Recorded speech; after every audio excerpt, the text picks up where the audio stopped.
What do we got?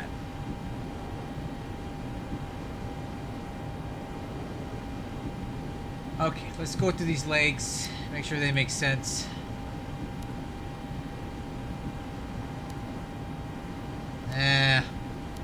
Looks a little off center there.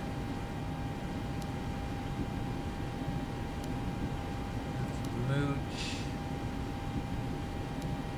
Make the dot the bumpy, which really doesn't make a lot of sense, does it? I guess, yeah. We'll probably go direct in between here, but that's the arrival as it is. I believe. I don't know, let's take a look at this.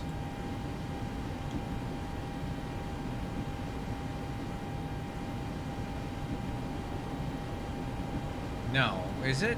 Mooch. What is it doing? That's not even the right arrival. Mooch.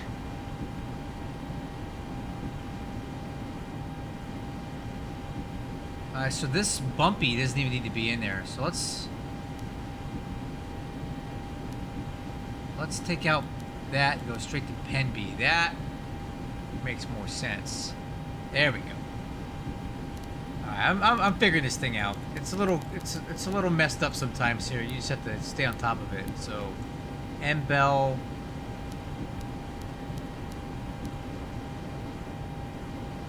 And then after M bell,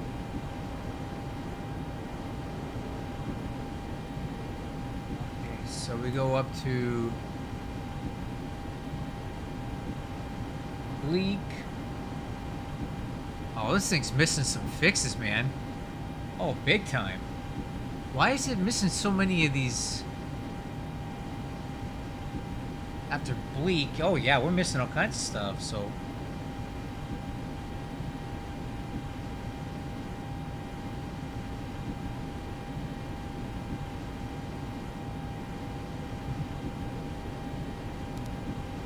So, Bleem, Audrey, Beak, Trolley, Puddle. Oh, there's the issue. Okay, after Puddle, we should have vectors here. So did not put our vectors in. And then it's going to be...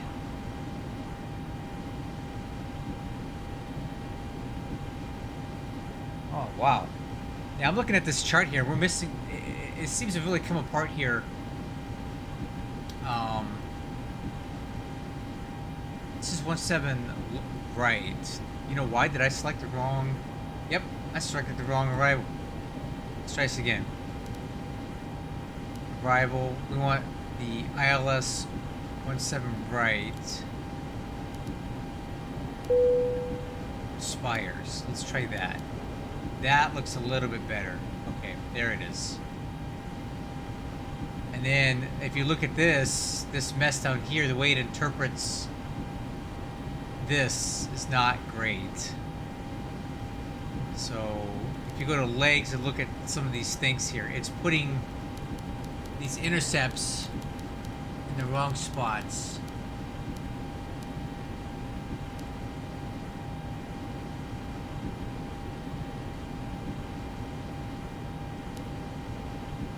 Alright, so if I took out that intercept,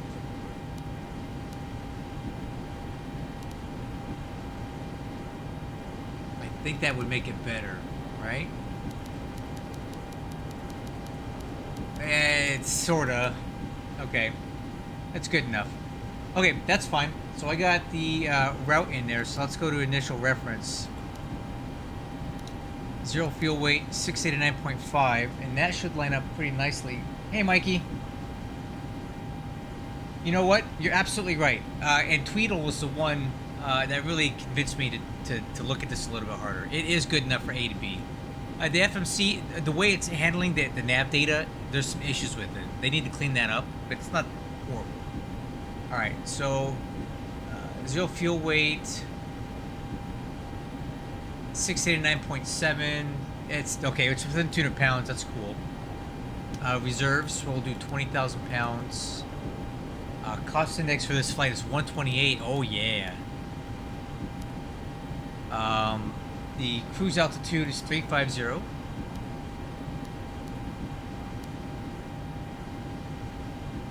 All right, so that's in. And thrust limit. Let's go over and do some quick calculations for takeoff performance here.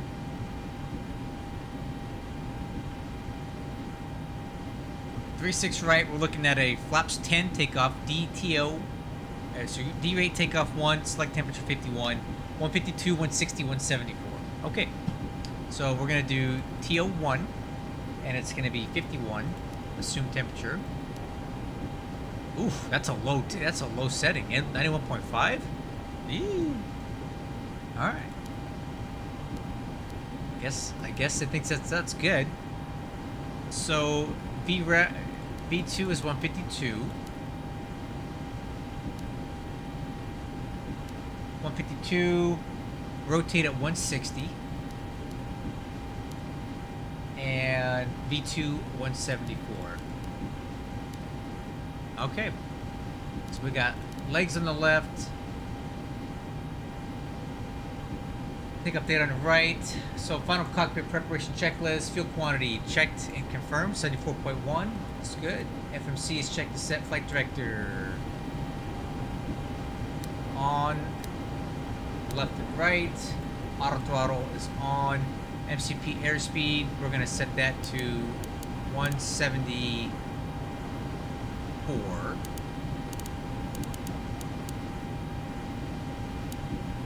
The MCP airspeed set. MCP heading. Let's take a look at that real quick. Well, we're looking forward to having you back, man. Having you back flying with us. So we're on the Akuna 9 departure, and the initial heading to fly is 356. All right. And then I have IFR clearance here on my PDC. Flying via SID. Okay, so I'm gonna go ahead and just plan on flight level 350 for now. We'll adjust down if we need to. Okay, altimeters. We can get the ATIS. I'll get that right now. I think we have ATIS here at DFW for now. We do have VETSIM ATC on tonight. So departure ATIS is 135925. 135925. 23. 2.18. Altimeter 29905. Simultaneous parallel traffic departing runway 35 left. 3SIXR. Notices to air mission ASX in use. Operate with altitude reporting mode enabled on all airport surfaces. Advise on initial contact. You have information Sierra. Information Sierra. Alright. Dallas Fort Worth International Airport departure information Sierra 01530. Ooh, this is old. West 010 at 6. Visibility 10. Fuel clouds at 3000. Okay, 1000. Temperature 23. 2.18. Altimeter 299. Simultaneous parallel traffic departing runways 3. Alright, that information's pretty 5 old. left. 3SI. Notices to air mission ASX in use. Operate transponders with altitude reporting mode enabled on all airport surfaces. Advise on initial contact. You have information Sierra. Dallas Fort Worth International Airport Actually, it's departure information Tango now. Sierra 01530. They haven't updated their ATIS. Check this West out. 010 at 6. 0603 296. Clouds at 3000. 25,000 staggered. Okay. Temperature It's information Tango. 2.18. Altimeter 29905. Simultaneous parallel traffic departing runways 35 left. Okay, I got it. 3SIXR. Information Tango is current. Altimeter 29906. Okay, TCAS code is from the PDC 3052. 3052. Okay.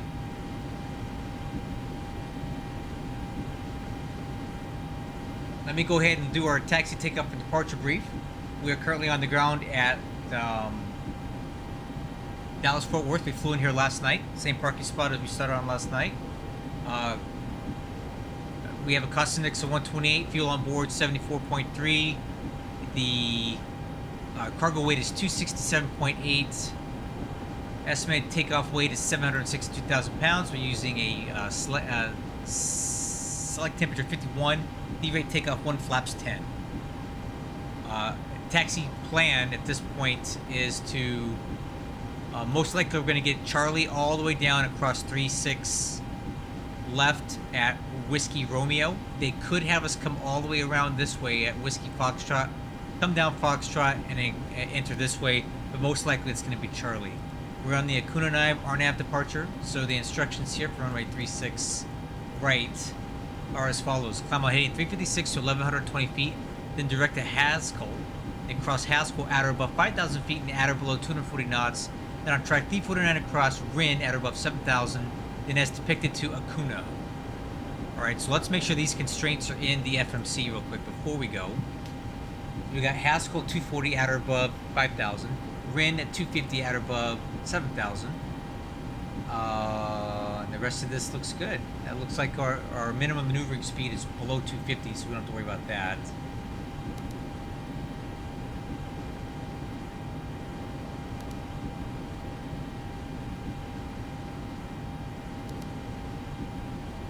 Alright. Okay, let's do this before start pushback checklist. Status page is displayed, APU is starting, and while that's starting, I'm going to get my desk set up. One moment.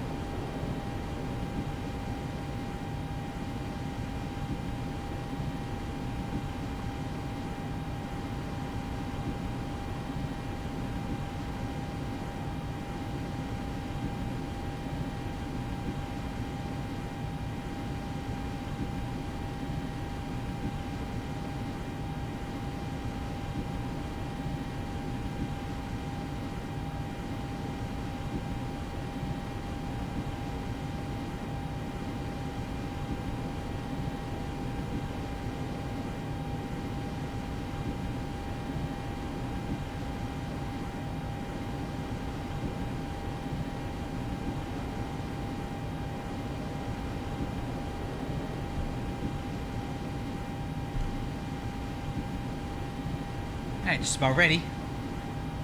My daughter was using my computer earlier for some schoolwork. She jacked up my whole setup, so I'm trying to put it back,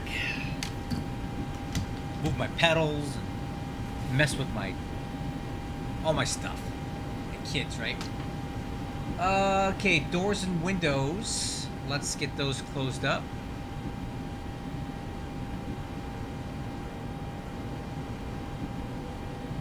Okay.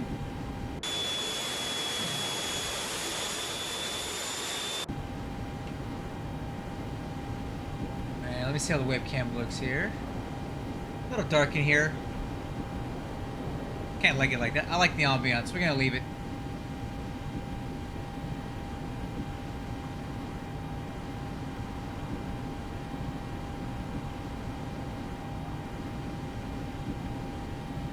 Okay, doors and windows are closing. Yaw damper on left and right. Hydraulic pumps.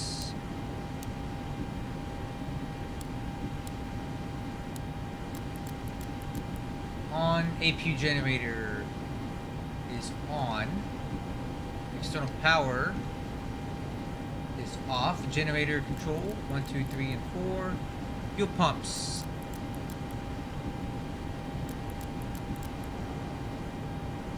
Okay.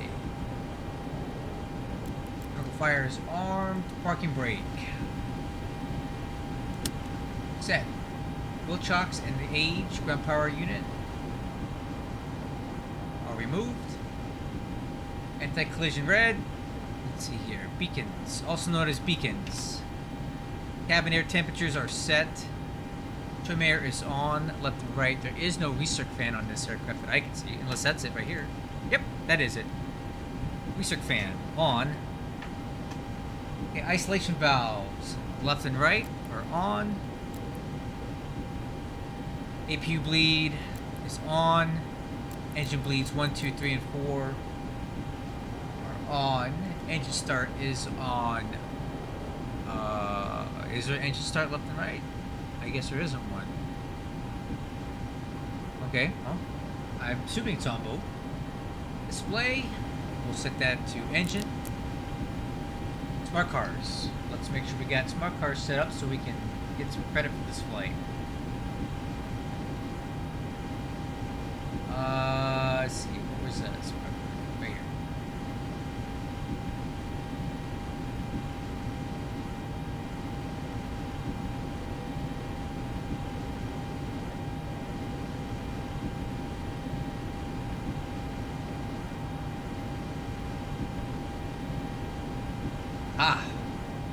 And we are on Batsim. Okay, push to start. Ground to cockpit. Tow is driving up. Let's go ahead and get some radio frequencies programmed in here too. So we got Dallas ground on 12165. I'm gonna put those over here. 12165. That's VHF. Right. Okay, 12165. Okay, all doors and hatches are closed. Ready to connect. And then I need tower on 12655. 126.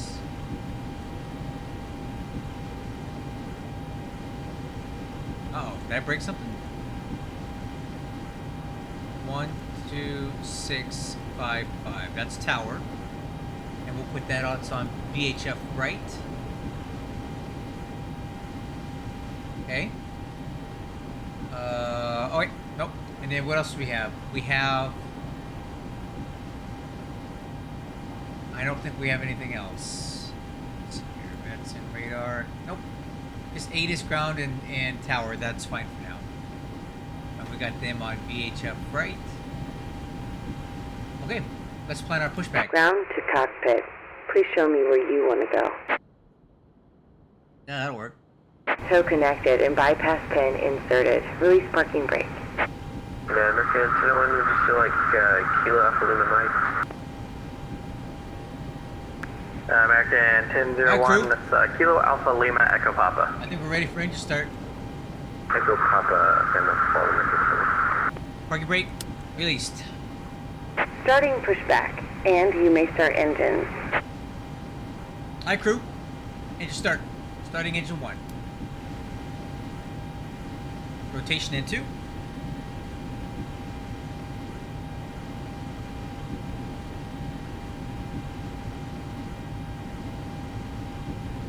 Oil pressure's coming up. Fuel on. Fuel flow. EGT.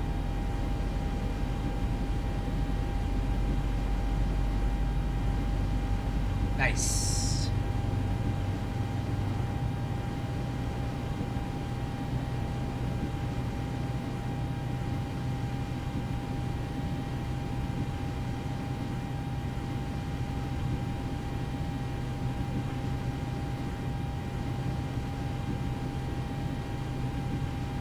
Alright, that looks like a good start on engine number 1. Starting 2.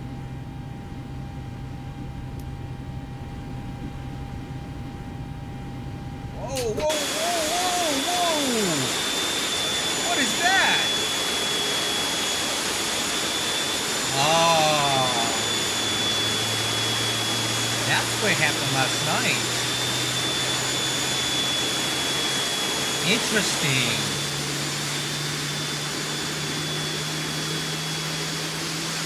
It doesn't like those sharp turns pushing back.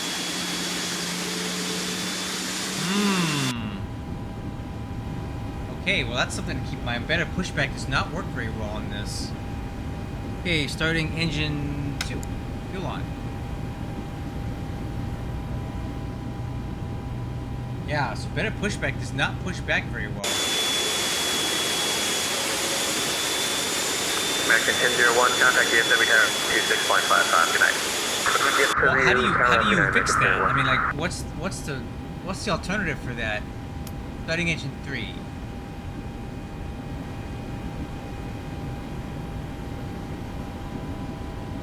Maybe less sharp turns or what? Alright. Fuel on engine 3. Fuel flow, EGT.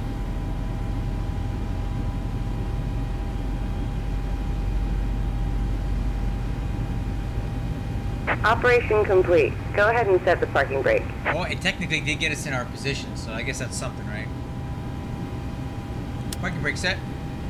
Disconnecting tow. Stand by.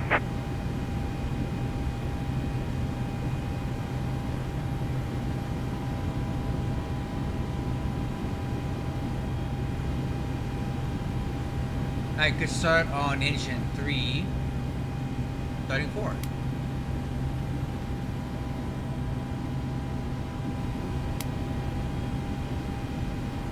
Okay, rotation in 2. Oil pressure's coming up. Fuel on.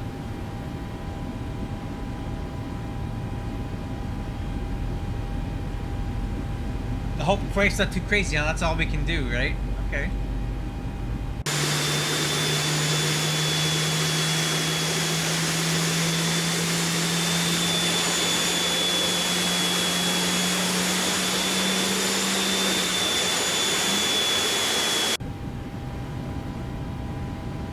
A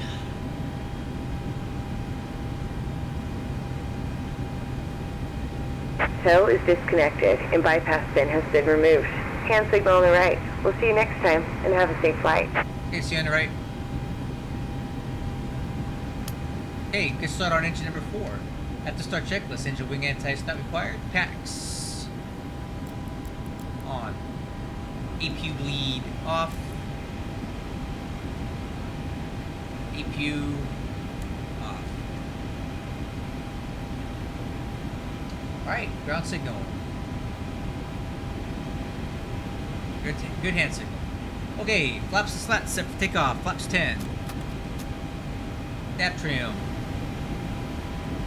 Looking like we need 9.5 aircraft nose up.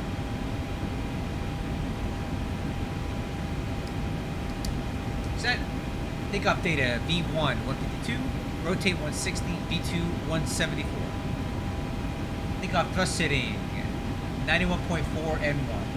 Takeoff departure brief. No change. Transponder TARA. Taxi light. On. Runway turn off lights on. Lower display. Flight control. Taxi clearance is coming up, but let me adjust some lights here real quick.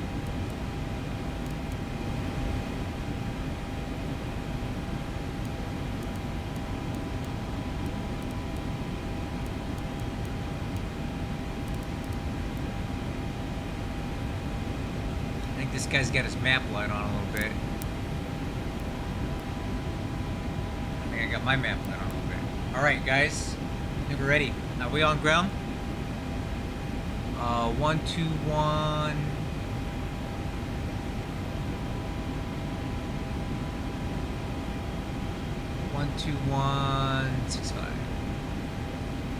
Fort Worth ground, good evening. UPS 1255 heavy, ready for taxi 36, right with information Tango.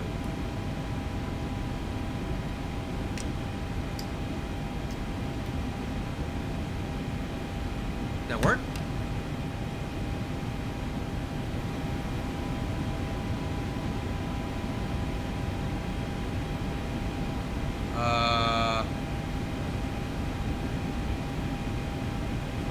Do I have the right frequency? 12165. 12165. House ground radio check. Loud and clear. Dallas ground, UPS. House ground, Cessna Skyhawk, November 99 Victor What Delta. the heck? November 99 Victor Delta, DFW ground. We're here at corporate with information Bravo. We're going to request VFR to the east, November 99 Victor. Okay, let's try this. 12165. Don't tell me my stuff ain't working. Dallas ground, good evening. UPS 1255 heavy, request taxi 36 right with information Tango. I better work.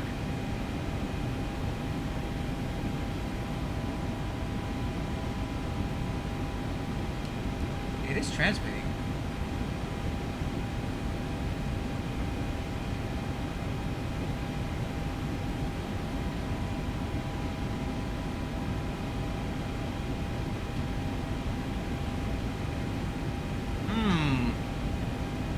My daughter break something?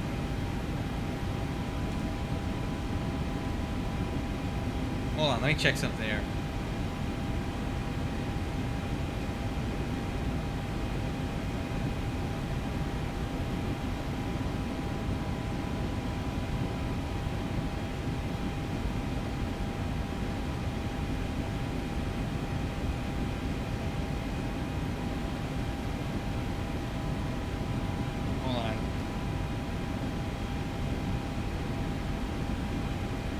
Dallas ground, UPS 1255, radio check.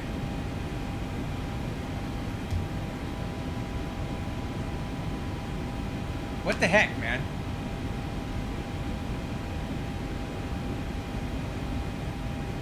What's the issue here?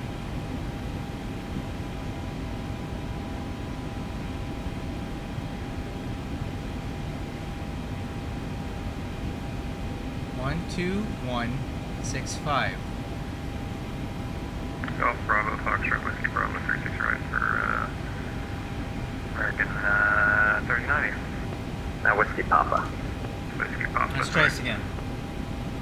Dallas ground, UPS 1255 with information Tango request taxi 36 right. UPS 1255, DFW ground, runway 36 right, taxi via Charlie Whiskey Romeo, hold short of 36 left.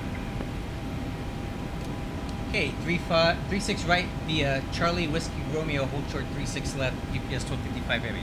Alright crew, we're ready now. Let's go.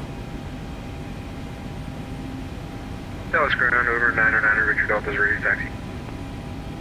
November 909 for Victor What's Delta, doing? DFW ground, runway 35 left, taxi via Juliet Brakes. Kilo, Juliet Sierra at Romeo. 35 left via Juliet, Kilo, Juliet Sierra at Echo Romeo. Yeah, I saw that, November Mikey. I fixed it.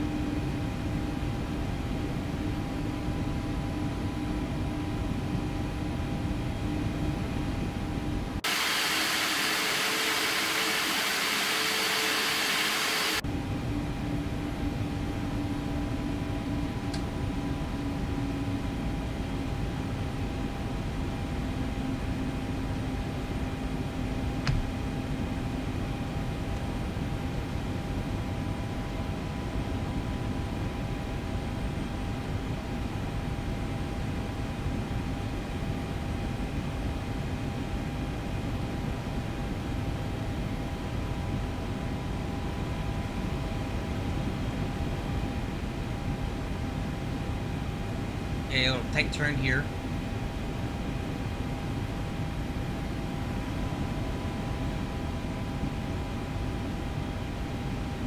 Okay.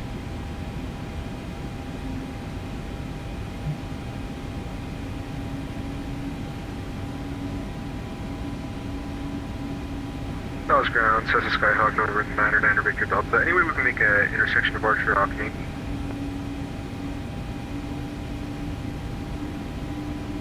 November 909er Victor Delta, it's northwest, the Yankee's going to be pretty short for you, but I can get it to you if you want. I see that Yankee gives us about 2,200 feet. We only need 1,600 feet. It's 900 feet. November 909er Victor Delta, runway 35 left at Yankee, taxi via Juliet, Alright, Yankee. stand by phone call. 35 left at Yankee via Juliet, Yankee, November 909 Victor Delta. Ground United 651, information Tango, spot 46, ready to taxi 35 left.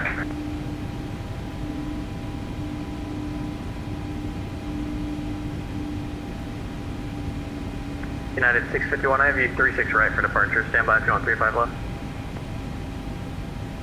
I can take either. I put 35 left in the box, but I got plenty of taxi time. United 651, runway 36 right, taxi via Kilo, Bravo, Golf, Whiskey, Quebec. Okay, 35 right via Kilo, Bravo, Golf, and Whiskey, Quebec. runway 651. American 39D, contact DFW Tower 126.55, good night. 2655, American 39 to you.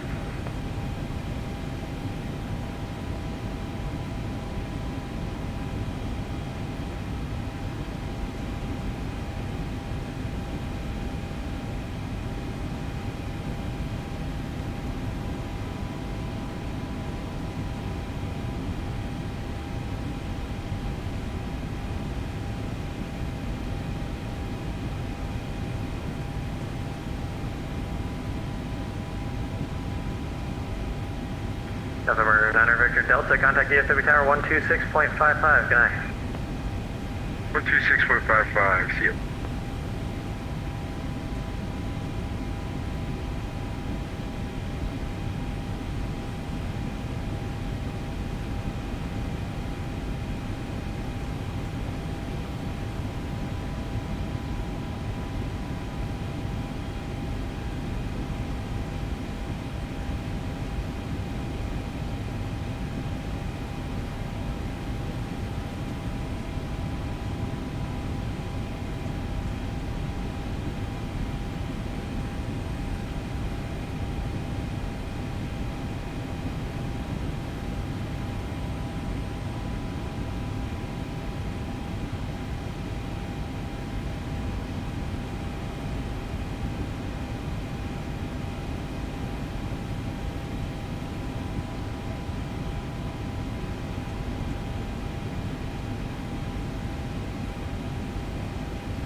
UP1255, contact DFW Tower 126.55, good night.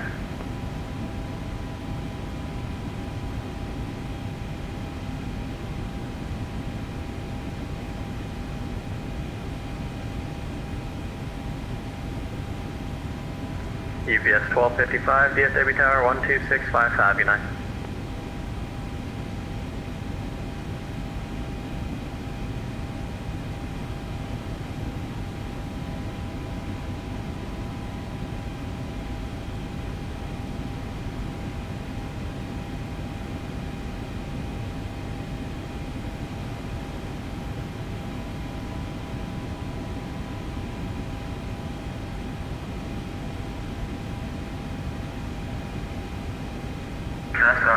Good afternoon, this is Southwest 162.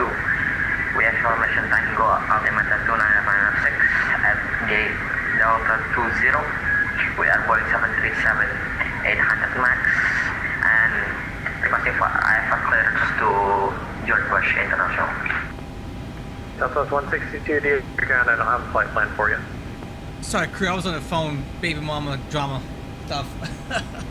Whew, okay, checklist. Let's go before takeoff checklist. Oh man, a lot of stuff going on right now. Let's see, display is set to engine or off. We'll just turn it off. Okay, recall. UPS 1255, DFW ground. Ground 255, go ahead. Yeah, contact Tower 12655, good night. 2655 for UPS 1255.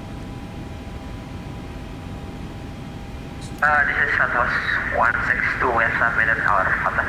126. Southwest 162, just got your flight plan, expect PDC. 12655. Dallas Tower, good evening, UPS 1255, heavy holding short 36 left at Whiskey Romeo.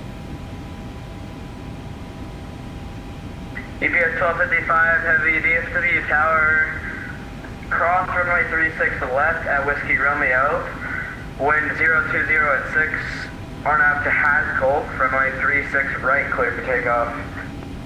Clear for takeoff, Okay, cross 36 left at Whiskey Romeo and clear for takeoff 36 right, RNAV Haskell, UPS 25 heavy. Okay, exterior lights are on, radar. I got Wixer on the left.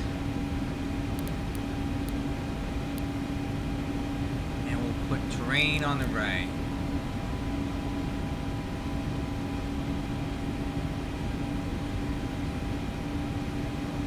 And we are good, clear for takeoff.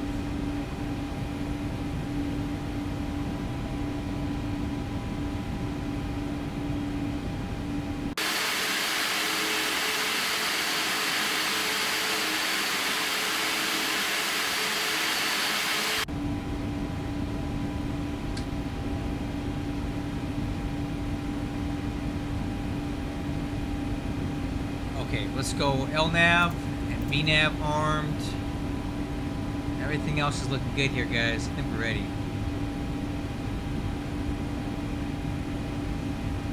Dallas Tower, Cessna Skyhawk, over 99, Victor Delta.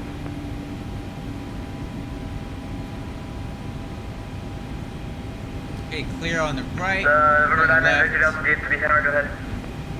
We're wondering if you can set us up for some instrument approaches. 99, Victor Delta. Unfortunately, I can't. I'm sorry. Roger that, no worries. 99, Victor Delta. Okay, TCAS is on.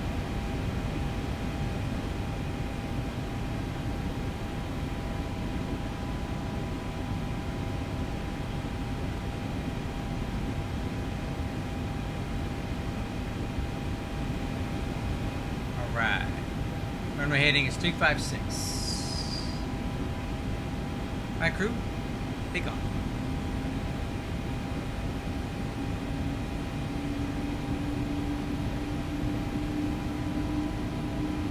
Okay, stabilized. Set, take off, thrust, brakes released, toga.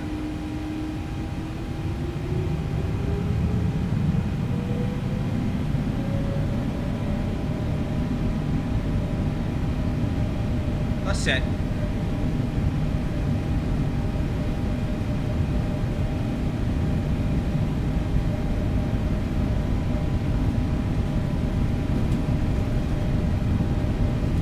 knots. A lot of hold. United 651 DFW Tower, right 36 right, line up for white, hold for white, turn beyond. 36 right, line up for white. 651.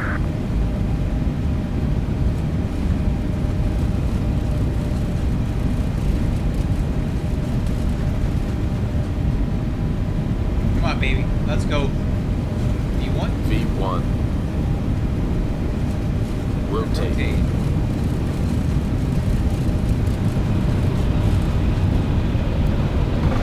How's it rate? You're up.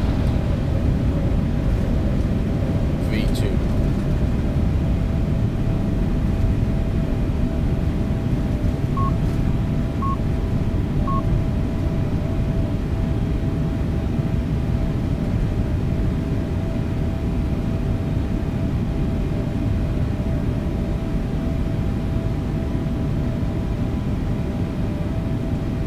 Okay, guess my gear's not coming up. There it is.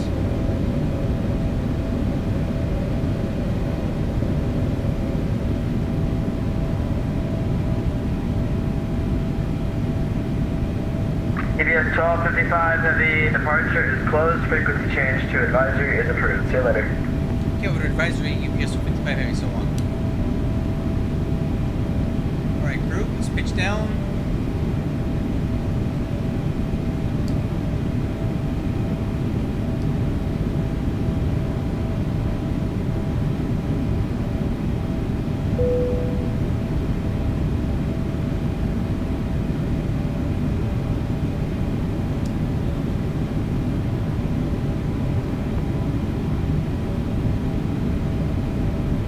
Okay, laps 5.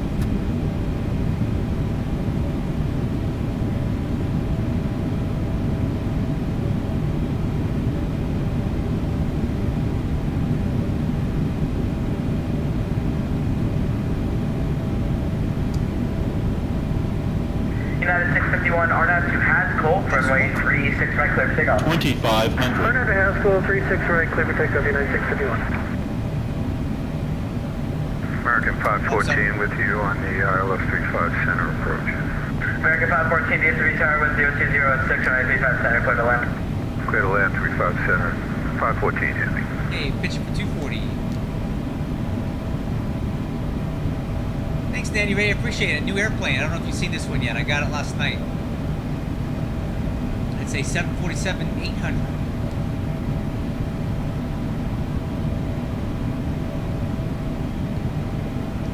Okay, get a little bit fast there. Correcting. After Haskell, we're cleared up to 250 knots.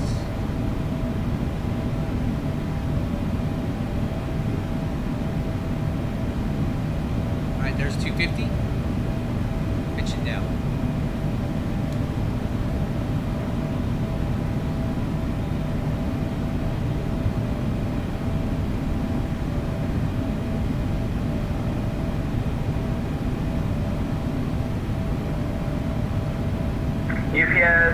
United 651, departures offline previous change to advisory for a good eye.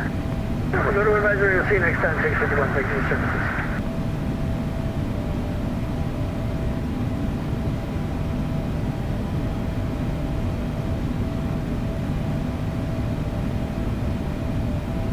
Yeah, I flew it last night and I was really happy with it, so we're doing another flight and hopefully it goes as well.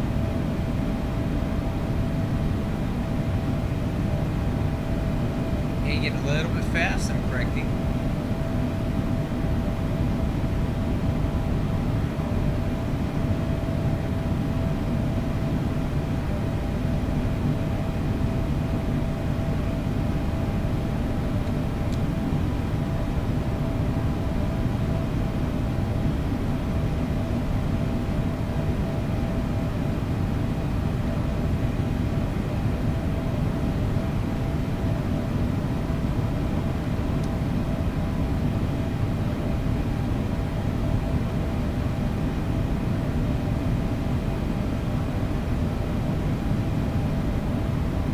I don't think we need that turn radar anymore. That's bright. It's better. You get a whole cockpit globe.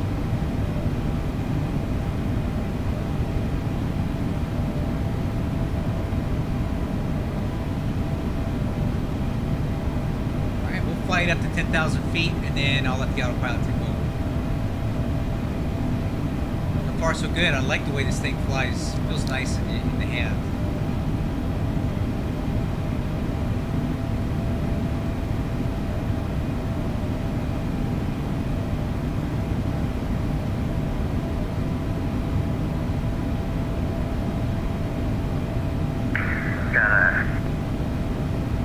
Okay, 10,000 feet.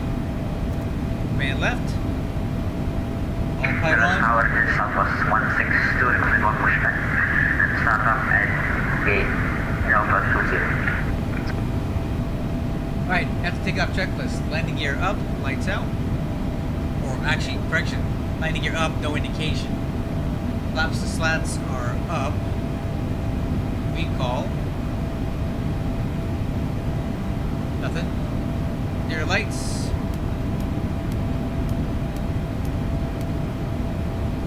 And hold for altimeters.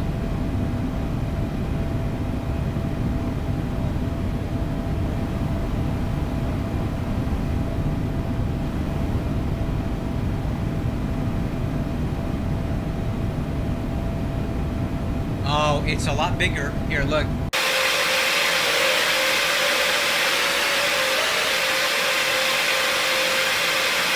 You can't really see this dark, but it's a much larger airplane. Feels a lot heavier. Feels heavier than the MD-11 for sure.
definitely does not climb quite as fast as the ND11, but that's not saying a whole lot. I mean, very few aircraft actually do. That thing's a rocket ship.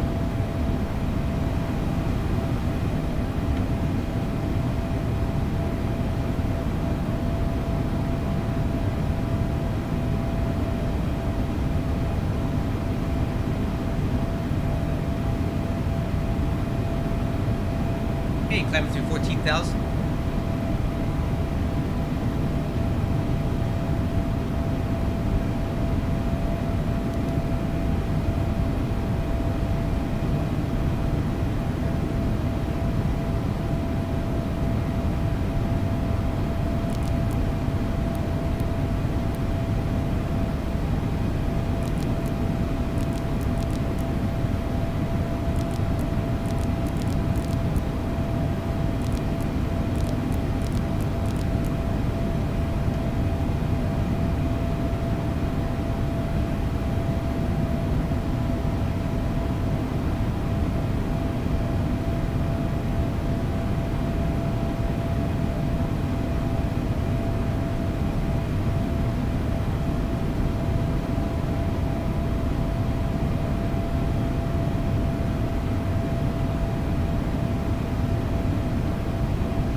Alright, 18,000 feet, altimeter standard, and after takeoff checklist complete. Alright, we're just cruising now.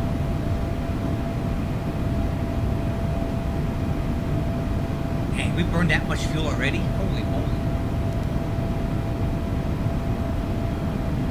Alright, so one thing I need to get used to here is the fuel planning. I think, well, we'll see how it goes. It seems like it's, carrying a little too much fuel when we land.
Alright, climb to flight level 230, looking good. Take a quick update on Rats and Radar. See if we got an ATC coming up here. No. Well, Louisville's on, but I don't know for how long. Let's see who it is. Oh, it's my boy Stephen Welsh. He's a great controller there, but he's been online for 5 hours. I seriously doubt he'll be there when I get there. Hey, you guys, this guy's a Twitch channel. You should check him out.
Last night we went into Dallas and there was a thunderstorm, and we basically flew right through the thunderstorm on the final approach.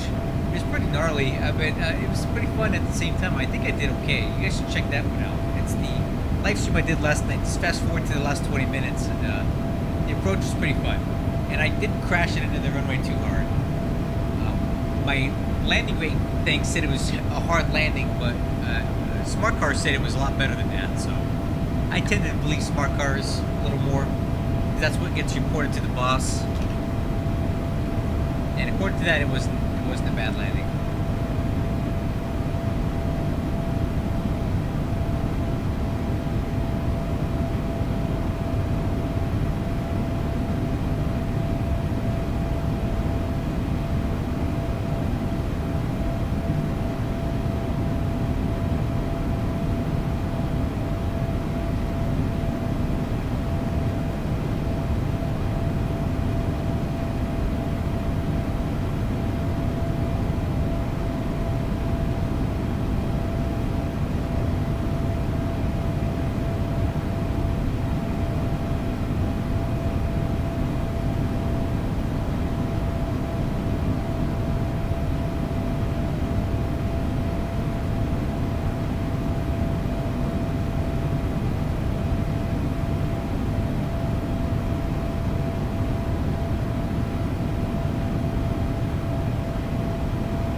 Flight of 280, 7,000 to go. Definitely does not climb that fast at all. It climbs a lot like a 737 does.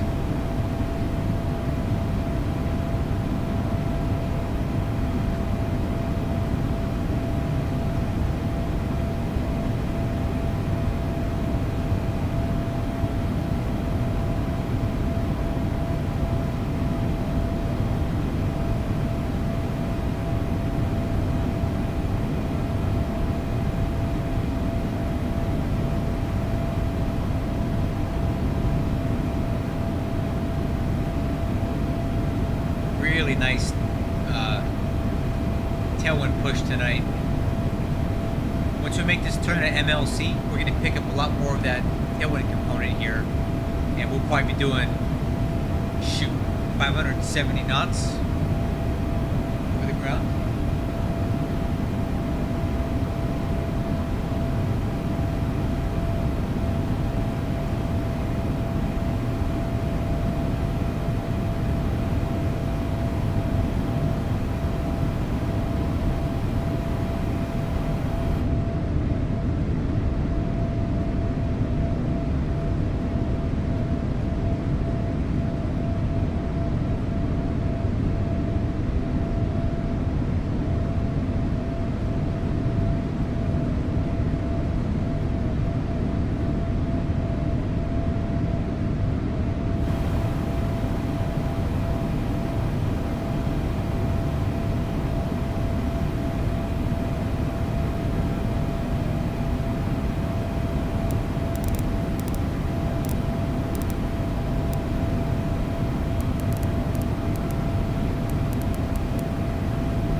So as we make this turn to 060, watch our ground speed start to go up here.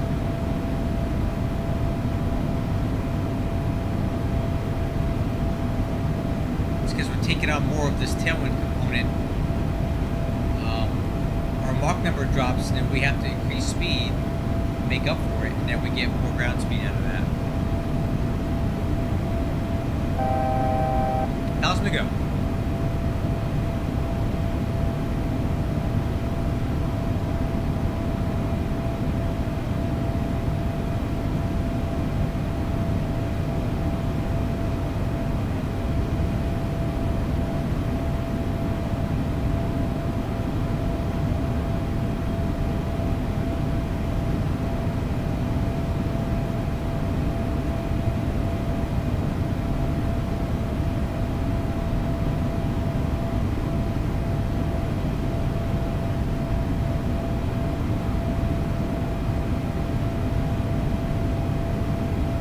Stand by for level off.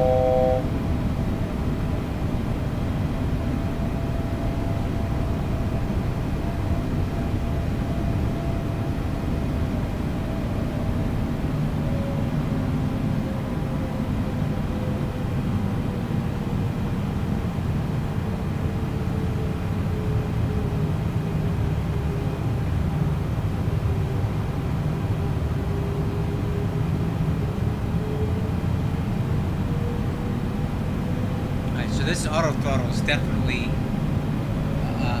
a sore subject here for me. It tends to overcompensate and it surges a lot. So let's see how long it takes it to actually like settle on a cruise speed here.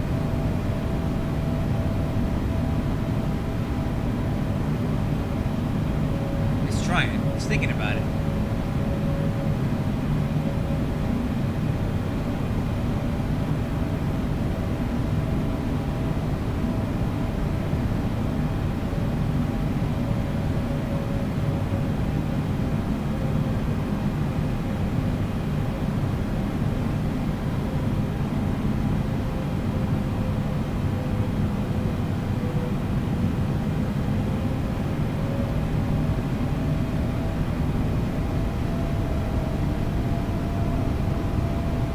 See how it surges a lot?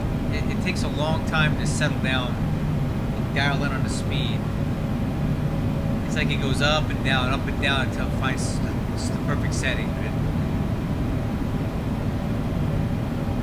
See, it pulls it back too much, and then the speed drops. Then the speed drops, and then it has to overcompensate again. So hopefully it figures itself out here, because that's annoying to me. Hey Evan, this is the SSG 7478. Yep.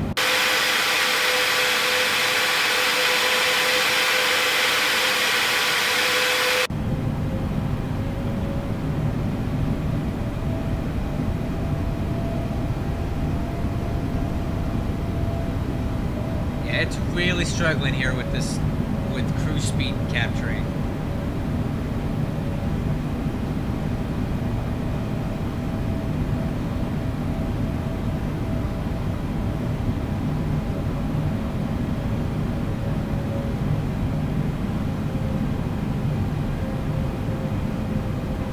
$58 on the X-Plane 12 store. X-Plane store. $58 US.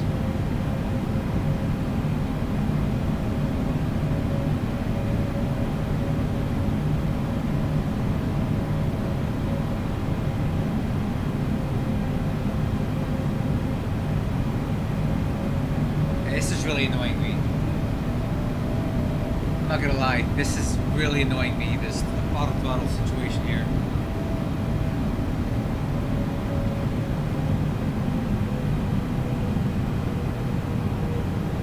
Alright, I can't take it.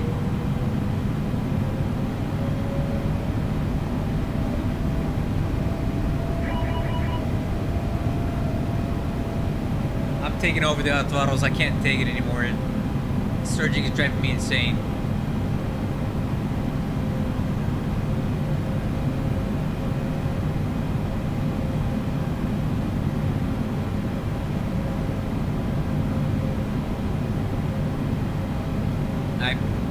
I just turned off the auto throttles and I'm gonna manage them myself because I can't deal with that surging. It's just driving me nuts. We'll turn it back on for the descent. Nope, it did not turn off the auto throttles. Interesting.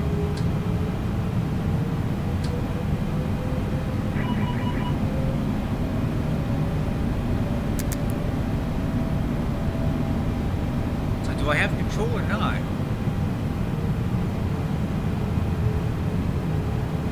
No, I don't. Okay, we'll do it the hard way then.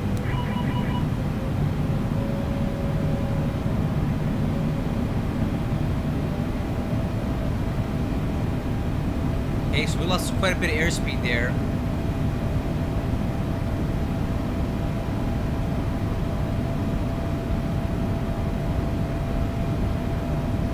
Yeah, you know, obviously that's something that needs to be fixed. Hopefully somebody's working on this thing and wants to fix it.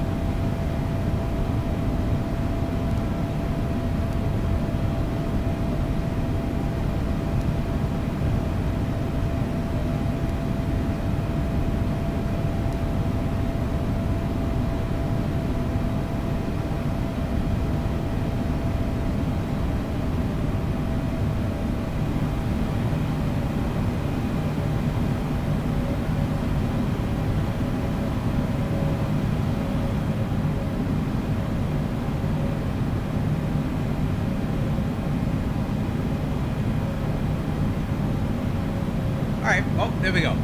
All throttles are off. We'll manage to speed ourselves. Not a big deal.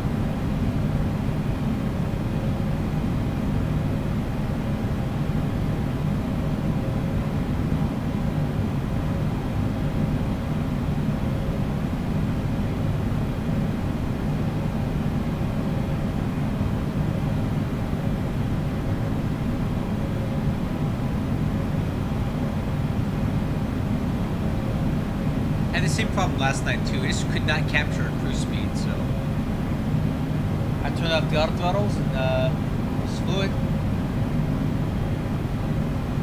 Well, here's the other thing. Hey, check this out, Juliet or Sierra. Check this out.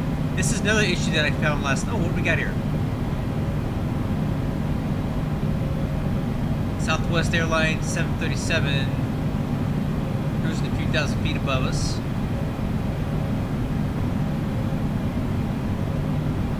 Alright, so check this out. If I were to reconnect the auto throttles right now, watch what happens. Ready? This is another bug that I found.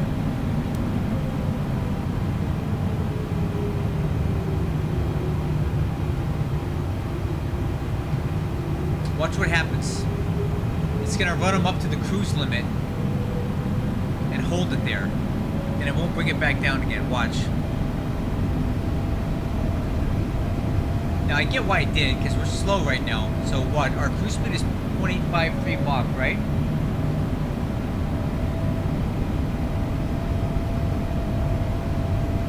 HD, that's my home airport, man.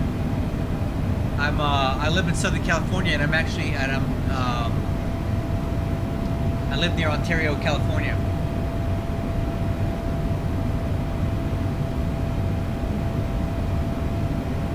Now watch what happens. It's never gonna see. Watch our airspeed. 1853, 1856. Look at the thrust. Not pulling it back. And it's just gonna keep accelerating like this, and it will never recapture the speed, even though we're in VNAV and LNAV. Right? So that's another issue. Once you turn on the auto throttle, it just goes to max limit. So that's why I've been managing the throttles myself, because it's really annoying to me. It just surges, and it, when you turn them off, it doesn't come back on, right? They do work again in the descent, though.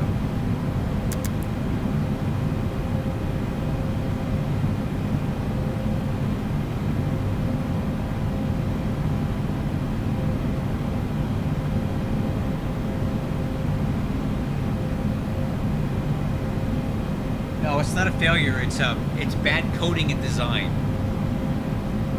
It's a hole in the coding for the auto throttle system. That's what it is. It needs to be fixed. It's a software related problem with the SSG. Is it the end of the world? No. I could sit here and let it fly all night surging like that and it'd be fine. It's just annoying the crap out of me and I can't take it. So I just like to take over. And if you can't see me because I turn up my webcam, but I'm constantly over here trimming up my throttles, trying to maintain airspeed here.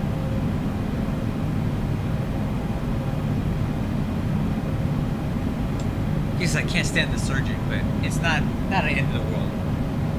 I think a lot of people just fly around with it surging like that the whole flight, and they just call it good. I'm a little bit of a nitpicker when it comes to this stuff, and that drives me nuts. Again, it's a minor issue. It's not a showstopper by any means.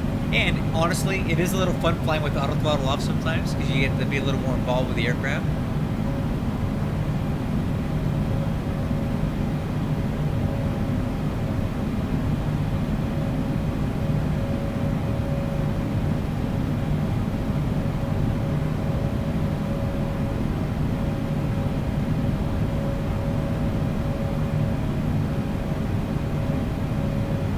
I'm well aware, Sierra. I'm telling you, it's not working as intended. It's an issue with the coding of the auto throttle system and the SSG.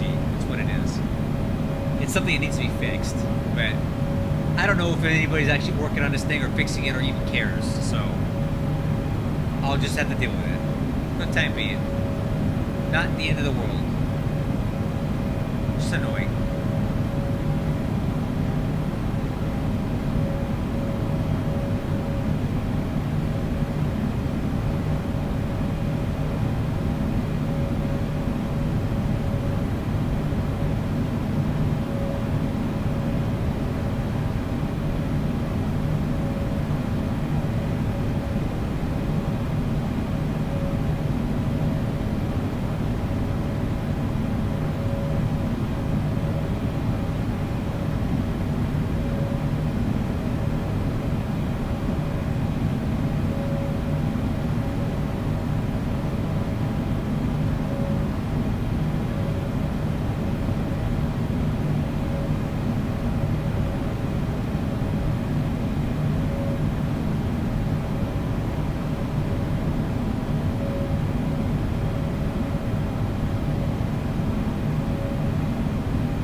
Does the ECL work?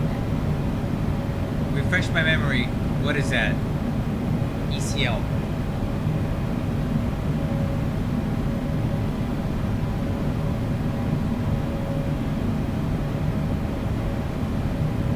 Well, it's moving because it's reacting to the winds. They're constantly shifting, so it's moving back and forth.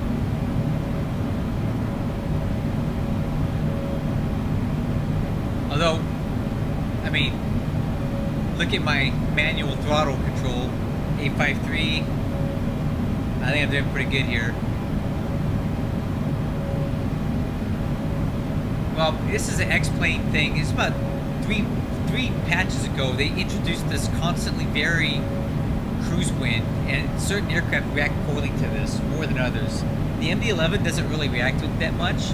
Other aircraft react to it a lot. There's a lot of movement in them. And this one strikes me as when it kind of overreacts to these wind shifts like this. Just watch this. This is something that was not always like this before. I would say about 6 months ago, these winds would be solid and you could fly pretty straight, level, and smooth. Then they introduced this constantly shifting wind at altitude a while ago. And it's really obnoxious. A lot of aircraft just don't react to it well. Oh, the electronic checklist. I don't know. I didn't check it. I've tried it.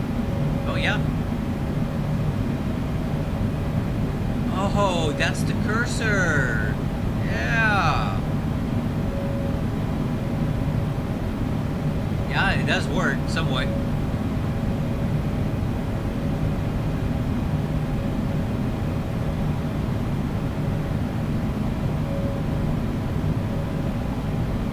It kind of works.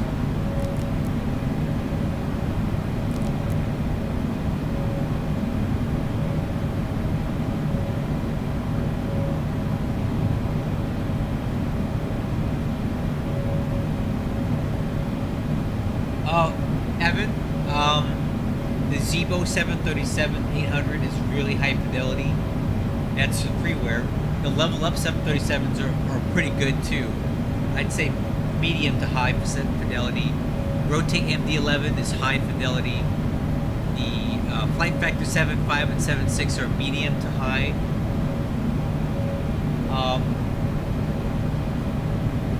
Answer your question. All right, getting a little bit fast here, so I'm gonna pull back the power just a touch. You can watch me do it here. I'm gonna just barely pull a little bit of power back on each engine.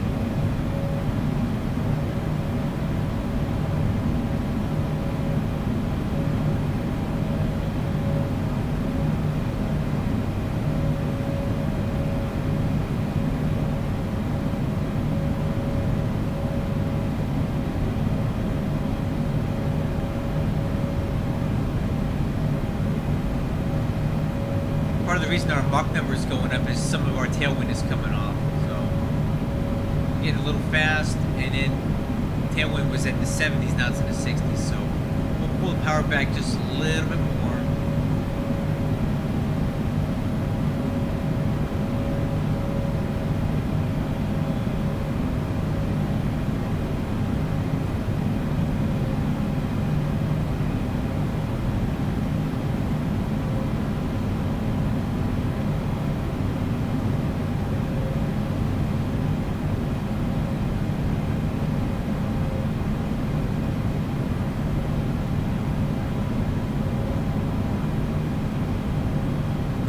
On our top of descent here.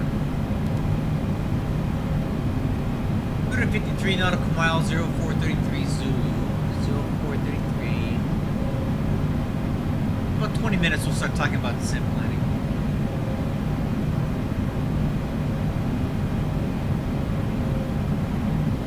Yeah, I don't know what an RF is supposed to be. I know what a PF is. That's a package freighter. I don't know what an RF is. But it's not that hard to go into the airplane maker and change the name of it. It's not a big deal. I can do that. I don't know what an RF is supposed to be. Reliable freighter? Maybe. Reliable freighter?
See our speed is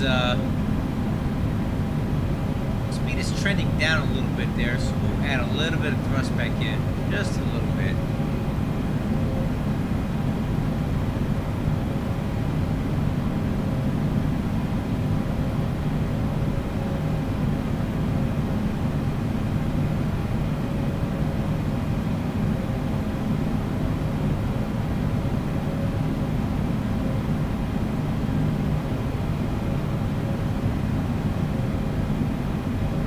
Do it. Oh yeah, I forgot about the Tolus. Evan, the Tolus A320 series is great. I have the A321. I actually flew it on shared flight a couple weeks ago with a real Airbus pilot on my channel. You can check that flight out. It was really fun. He's from Poland and he did a great job. I learned a lot about how to operate Airbus checklists and all that stuff, and he was very professional and was taking it seriously. Like his briefings were really really good.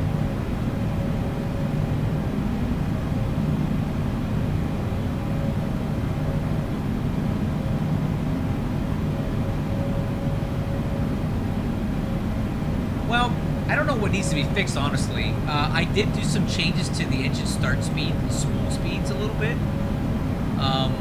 but that's about it. I didn't really change the handling. The handling seems okay. The pitch attitude here, that's good. Landing and taking off felt okay. So I don't know what needs to really be changed here at this time. I don't know enough about 747s to tell you that this is bad or not. It feels okay, in my opinion. With my experience flying heavy aircraft, this seems okay. Again, the changes that I made were just to like engine spool speeds and things like that. It wasn't really anything super crazy. I didn't get into I mean, the ailerons feel a little sluggish to me, a little bit.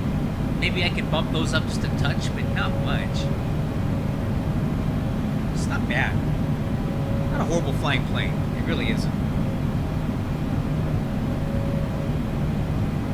My main gripe with this SSG is the cockpit, right? Half the switches and knobs don't work. There's definitely issues with the coding of the autopilot. There's issues with the AirAct data, the way it interprets like arrivals and departures and stuff. There's some issues with the nav data in here. There's some missing functionality in the FMCs, but there's still enough stuff that works and enough stuff that works okay that it's okay. We don't really have any real good options for 747s and X-planes. Well, we got this, which is okay. We have the Sparky, which is not so okay, but free. So, having flown both now, I definitely prefer this, without question.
just noticed that our Mach number was getting pretty high there.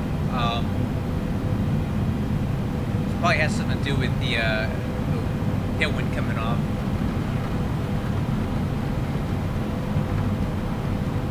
You see some weather up ahead.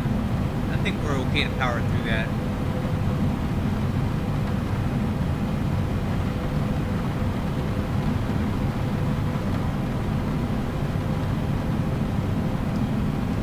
Yeah, so I've been looking at that fella 747, and I know that people love it. The cockpit modeling is great. The flight engineer, all that stuff. There's something about it that just doesn't sit well with me. I feel like it looks like it's an X-Plane 11 plane that they ported over. That the cockpit textures and stuff just don't look that good.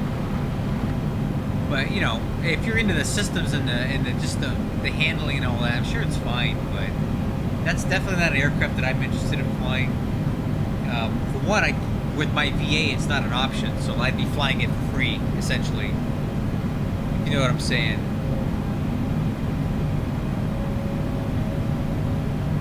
And I don't know, it just doesn't look that good. Maybe I maybe I'm not seeing it right, but it doesn't look that good. This looks like it's an old, dated model.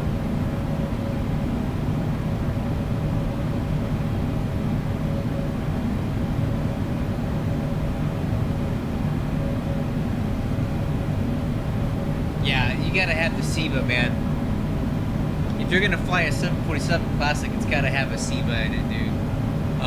Back in the good old days, in a FS9 and FSX, I used to fly the L1011 TriStar for Delta Virtual Airlines, and it had an INS in it, no FMC whatsoever. And I used to have to punch in latitude and longitude for every waypoint, right? And it only held like 9 waypoints, so you would have to go in and like keep adding them as you went, because you wouldn't be able to get enough of the waypoints into it to do your whole flight.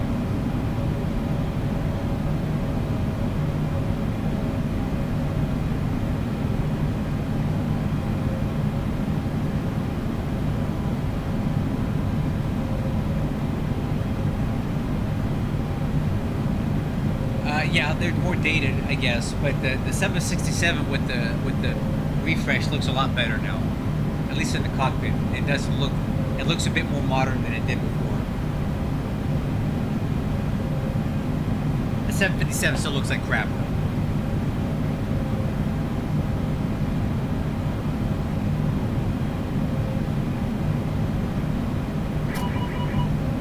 What I turn off? Speed brakes? Nope.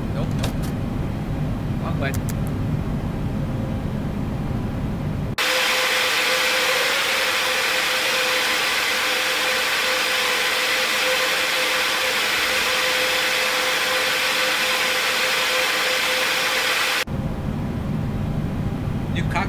The new cloud textures are looking really nice in Bravo 7 beta here. Yeah, I don't think they really were modeling drift in FS9 and 10 Sierra. I don't think that was a thing in there. At least not that I noticed. But again, that was 15 years ago, so I couldn't tell you. Maybe I just didn't notice it, but I don't recall seeing a lot of drift.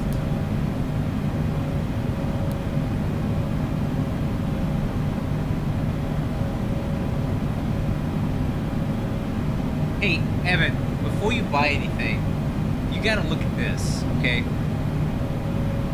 This is free, and it's so good. Hold on, I'm gonna bring it up for you.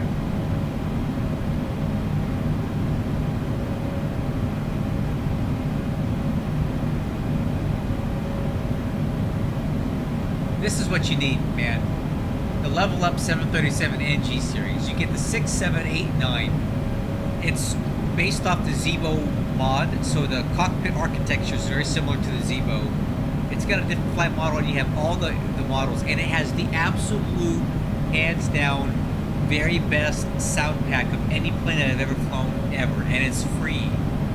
The best sounds for this thing, okay? Check this out, and once you get it, come over to my Discord. I have an updated flight model for it, because theirs kind of sucks. So I fixed it, and it flies really good. It flies great, it sounds great, it looks great. The Level Up 737 series has you covered, and you don't pay a dime for it. So before you spend money on a payware, go fly those for a bit, and make sure you get my flight model updates for it.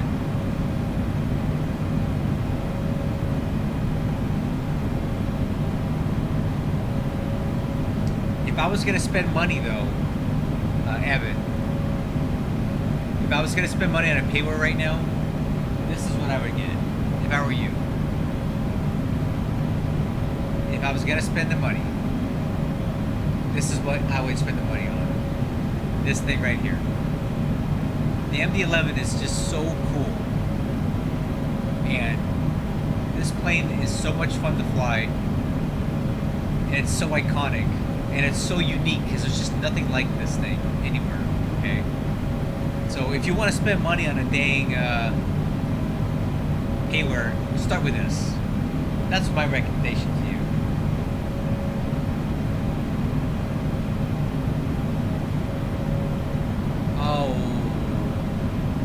Hold on here, guys. We're about to enter some weather here. It might get a little bumpy for a minute.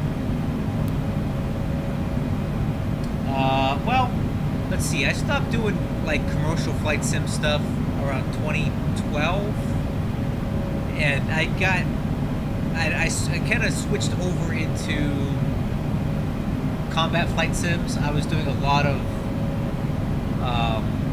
IL-2 back in the day. I flew a lot of that. Hold on, a little bumpy in here, guys. I was doing a lot of combat flight sims for a long time,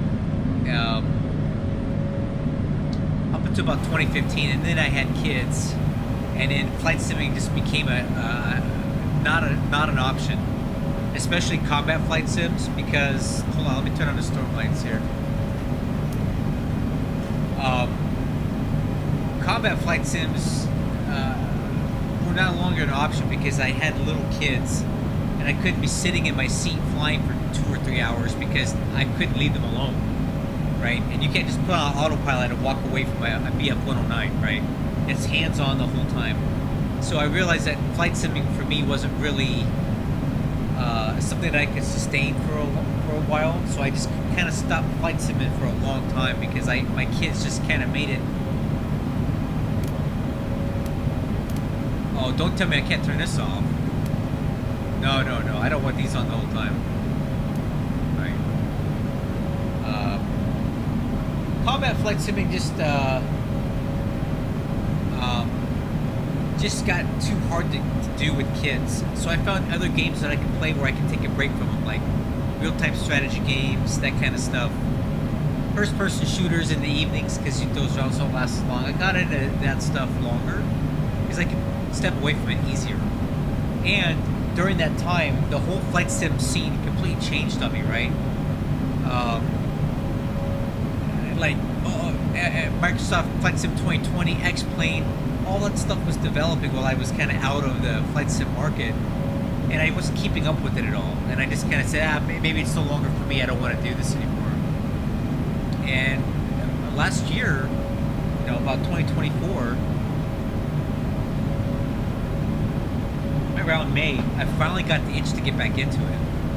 And I said, you know what? My kids are older now. They don't need me to be sitting there babysitting them every 2 minutes. They're fine. I got a 12-year-old and a 9-year-old, and they kind of do their own thing now. I said, let me take a look at what's going on here. And back in the good old days, guys, I was a prolific MD-11 pilot. Let me just show you what I'm talking about here. Watch this, just so you can see.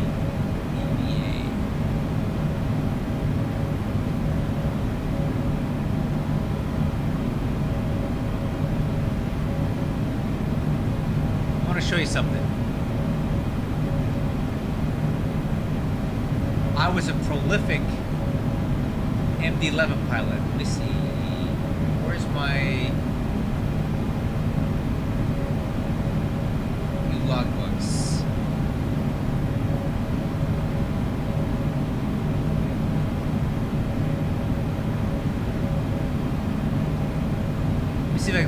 old Delta VA. Look at this. It's still here. Look at this, guys. All right. MD11, MD11, MD11, MD11. Guys, I was doing MD11s when you kids were in diapers. Okay. 2006. This is my. Check this out, guys. This was so much fun. This is what I used to fly in the good old days. We'll take it all the way to the beginning. I started in a 757.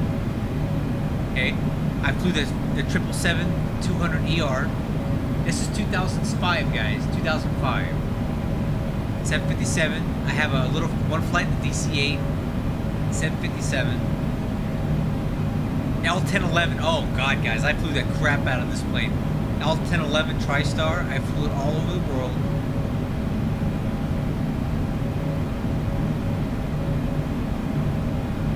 And then I discovered the MD-11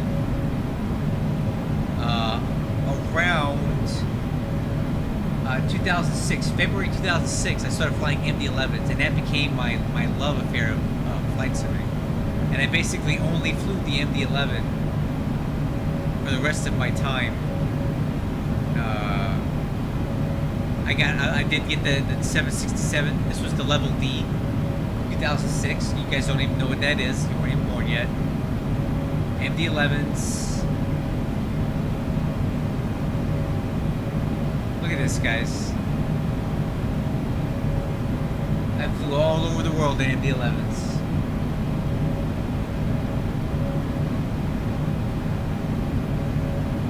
Yeah, man, I bet you were. I don't doubt it. Alright, well, how are we looking here? Top of descent, 431. Let's start briefing the arrival. Evan, to answer your question, I recommend the freighter first because there's actual virtual airlines that still fly it. The MD-11 freighter is still in operation. There's essentially no passenger MD-11s anymore, so you can fly it, but you're going to be doing legacy flights and stuff that isn't based on anything real. When I fly the MD-11, I can pull up real-world routes that it flew that same day for UPS and fly it. Yeah, level D 767 was the gold standard of like top of the line, full systems, like that was like the quote unquote study level pay where you could get in FSX for a long time, and FS9. Level D 767 was premium. It didn't look the best, but it had like systems modeling that you still can't get today. That was pretty good. Okay, let's go over this descent and approach checklist now. Landing data. So we currently have a gross weight of 731. We have about 41,000 pounds of fuel on board, and we're expected to land at Louisville with 35, which seems like a lot. Okay, so that means we're going to lose about 7,000 pounds. That's going to put our landing weight at, let's call it 724 landing weight. Okay. 724 on a landing weight. Let's calculate that. We're planning on runway 17 right at Louisville.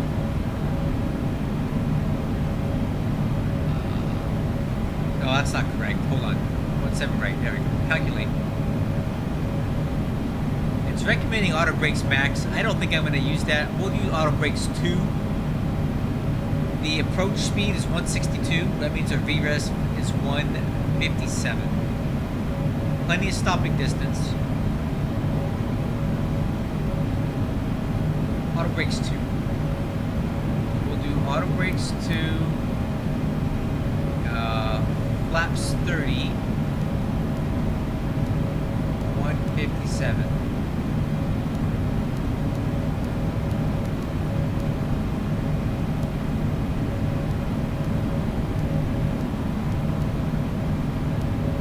Okay, got that in. runway situation at Louisville. So we're landing on 17 right, and we'll be parking on ramp 11 today. So we'll plan on, if we can't make Bravo 3 high-speed turnoff, we'll go all the way down, and we'll do a full-length rollout down to taxiway Bravo, left on Bravo, left onto ramp 11, and we'll park it here. Okay? We're on the MBL5 RNAV arrival, which we've already entered. Auto ATC, yep. Oh. Why did I get Auto ATC if I have Indy Center online?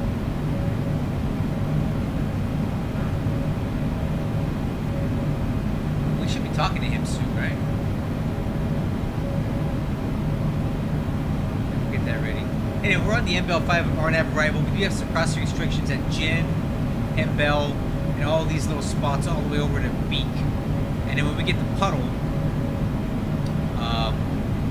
we can be at 6,000 feet. So let's make sure those crossing restrictions are in. Yeah.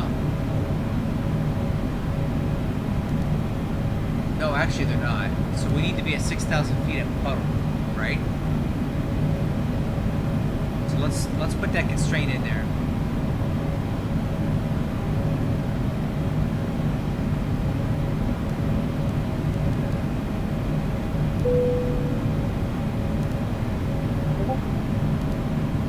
Same thing here.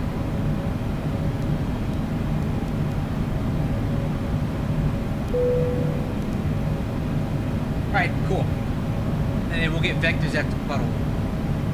Approach briefing. Okay, how are we doing on top of the sim? Okay, we got a couple minutes. Approach briefing. We're going to be flying the ILS 17 right approach. I haven't checked if there's ATIS online yet for Louisville. Actually, there is 118725. We better listen to that first. Alright.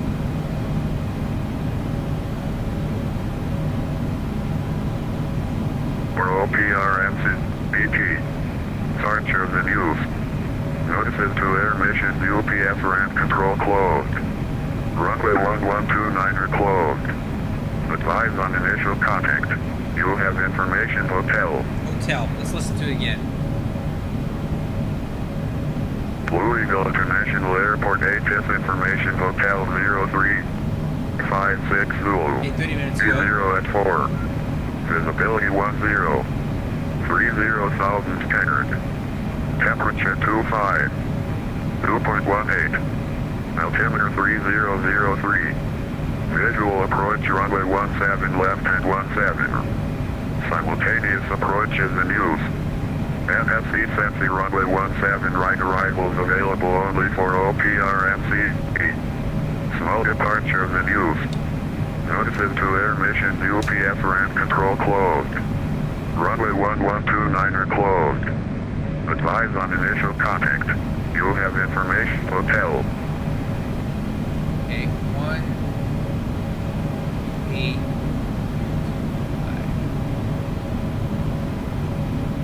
5. Alright, let me get 28225.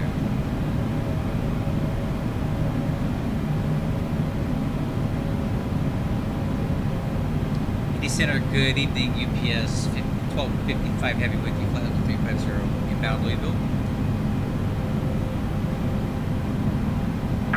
Away from keyboard, Copy, thanks. Alright, let's go over this approach. We have top of descent coming up here, kind of quick, like. Let's go ahead and set MCP altitude down to 10,000 feet.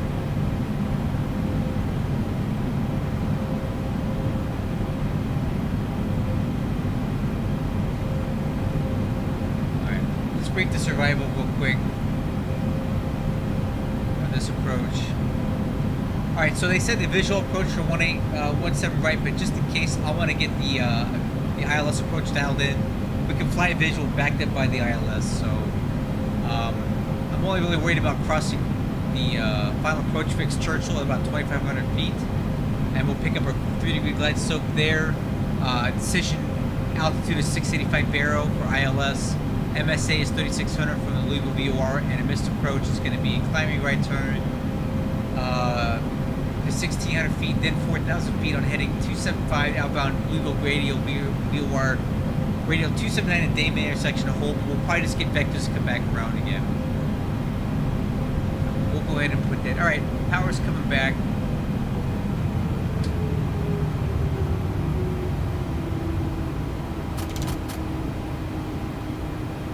Got a little fast there while I was talking in this end. We'll be alright. Alright, auto throttle's coming back on. Let's see if it wants to work now. Yep.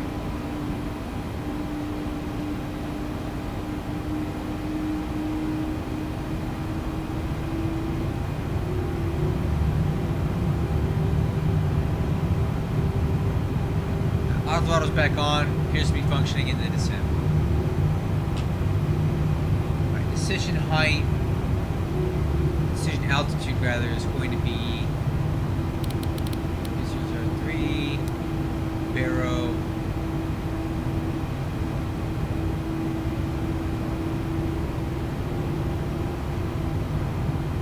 Barrow.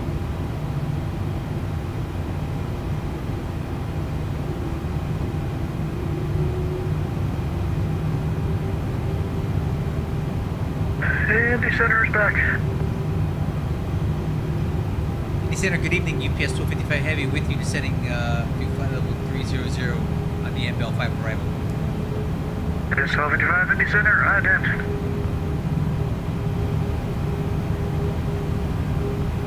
Ident.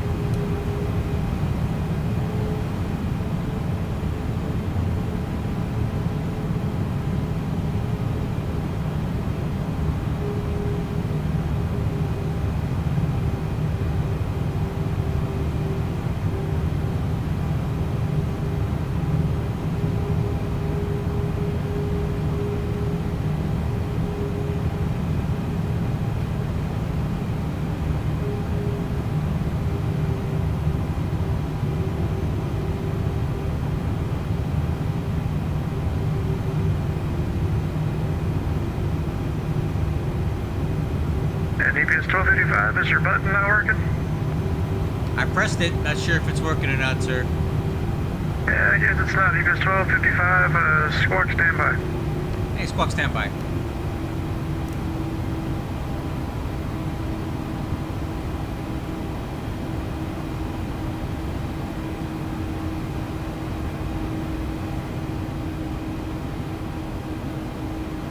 UPS 1255, radar contact 10 miles southeast of the Pocket City Board tag. Squawk altitude and set via the MBL 5 arrival. Landing south, the Louisville altimeter 3003. Okay, we'll send via the MBL 5. We're squawking altitude and look at the 5 in.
Right. Now, I will say this, the bulk of my MD-11 flying time was in FSX PMDG MD11.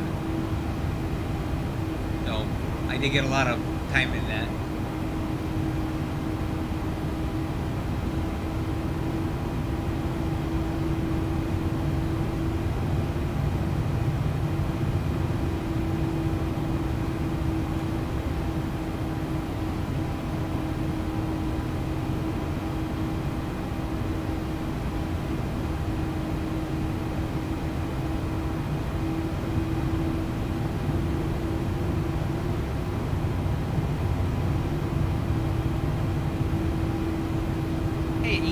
VNAP seems to be doing a pretty decent job maintaining a glide path and speed. That's cool.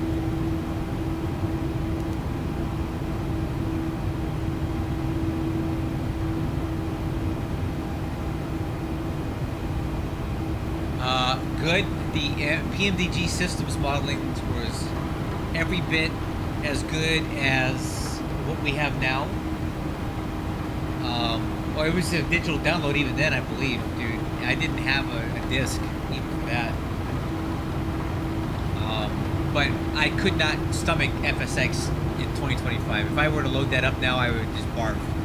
It looks like crap. I can't. I'm such an elitist, man. I can't do it. But I would say that the FMC in the PMDG MD11 was probably the best out of all of the ones that I've seen, even today. Even better than Rotate by a large margin. And probably better than Indianapolis TFDM. Center, hello, FedEx 974. We are at 360 and we're on heading 200 for weather. Hey, FedEx 974, it's at Roger. Ident.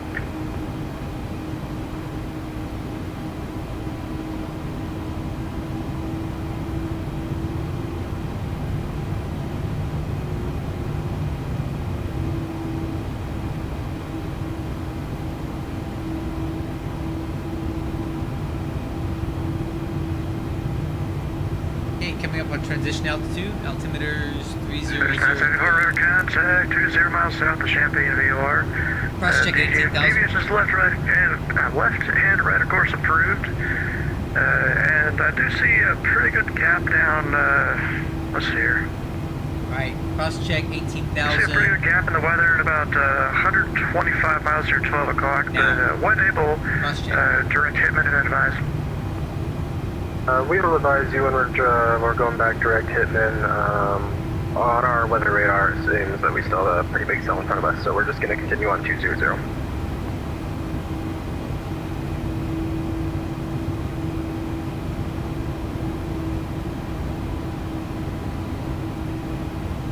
Number 9 Delta Foxtrot, Cleveland Center is closed. Radar service server day, freaking your change approved.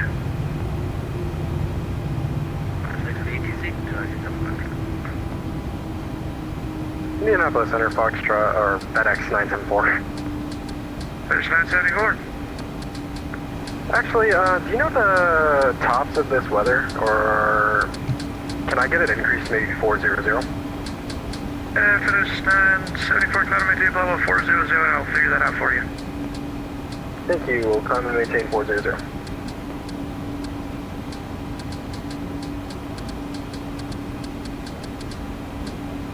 Yeah, it was really good, man.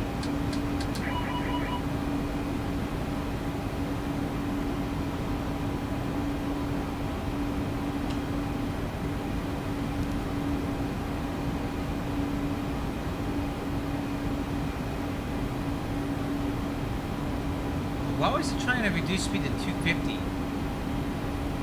That doesn't make any sense. We don't have that. We don't have that speed restriction yet.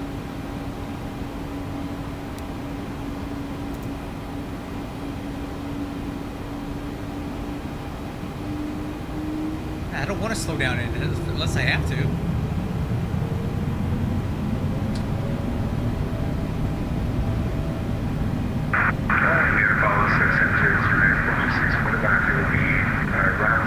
Yeah, this autothrottle is out of control on this thing. Come on now. Come on. 4 What is this? 26, taxi to parking by Charlie.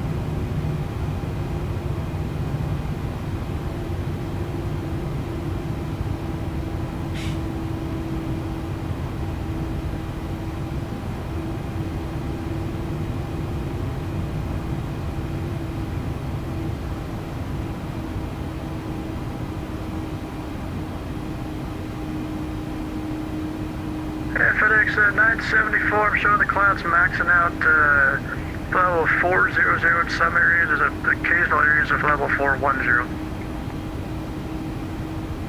Okay, I think we're going to go direct to Hitman now. FedEx signs in 4. We're just going to stick at 400 then. That's 974, roger. FedEx 685, I'll show you a bit higher than your assigned at level 300. What do you want me to show you as your final?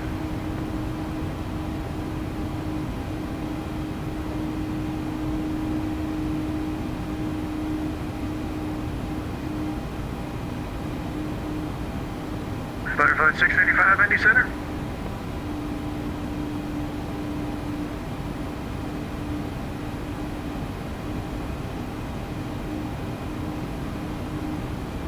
We should be slowing down here pretty quick.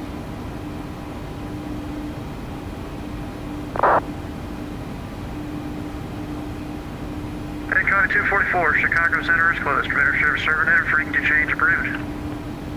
Frequency change approved. Think about to get my shit rocked by this storm, but we'll see you around. Have a good night. Hey, good luck. I'm showing you in the middle of an extreme cell right now. Calm so far. Oh, okay. In Center, good evening. Dr. 901 PCIe plate to Atlanta. I have squad. So slow it down here.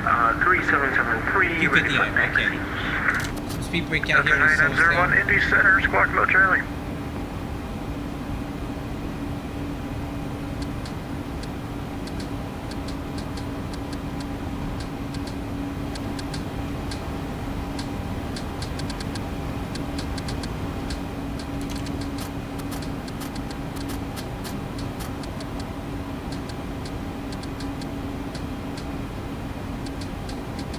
yeah, hey, Evan, Yes, try that out, 1255, man. maintain 3000. Yeah, try it. For the price, man, you can't beat it.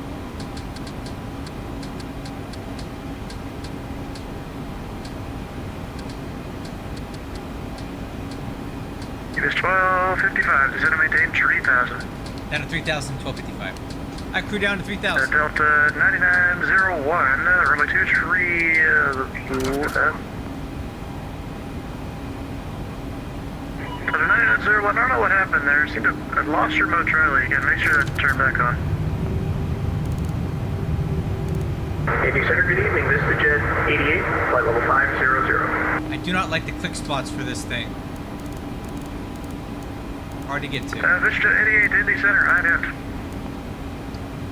And get really fast here. Ident, this is Jet 88.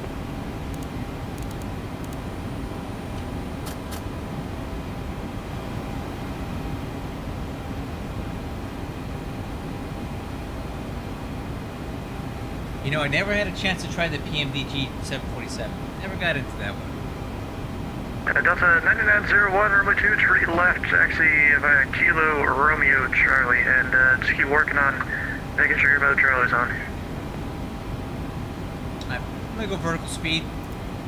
Yeah, I'm trying to see, trying to turn down on V-Pilot. Yeah, you might need to do it from within your plane, not V-Pilot.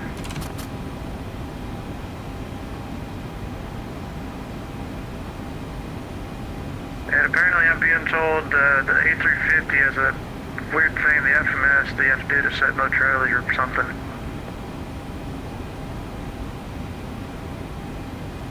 Roger, I'm checking on that. Yeah, I can see the chat line stream.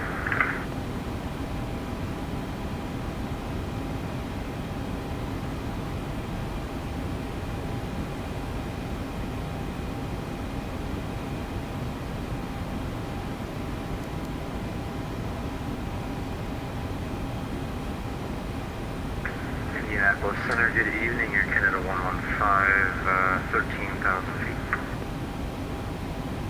Canada 115, Indy Center, ident. Ident, Air Canada 150.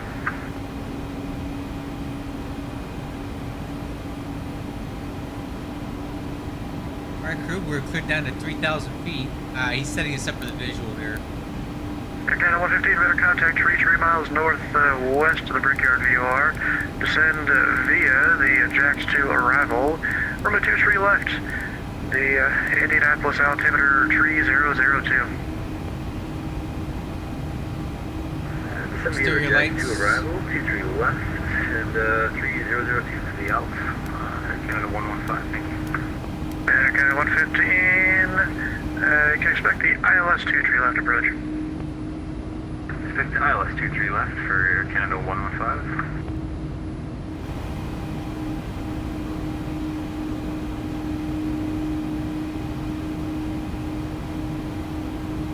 Alright, let's go 1,500 feet a minute.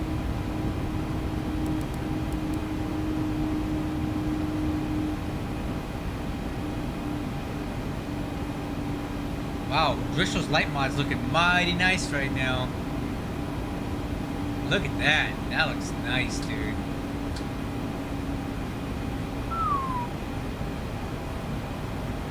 There's a Mac 2. Indy Center, good evening again. November 261 Alpha Bravo. We have the METAR here at Bowman. We are looking for instruments south of Pike County. Number 1 Alpha Bravo Indy Center. Good to Pike County Airport as filed. Maintain 3000. Expect flight level 19010 minutes after departure. Departure this frequency is squawk 5555. Alright, cleared Pike County as filed. Maintain 3000. We'll expect 190 within 10. Departures with you and all fives in the box for 1 Alpha Bravo. 1 Alpha Bravo, read back correct. And hold for release unless you're ready to go. I will hold for release, 1 Alpha Bravo. Bravo, roger, frequency change approved. Your speed low. Frequency Flaps change 1. approved. See ya.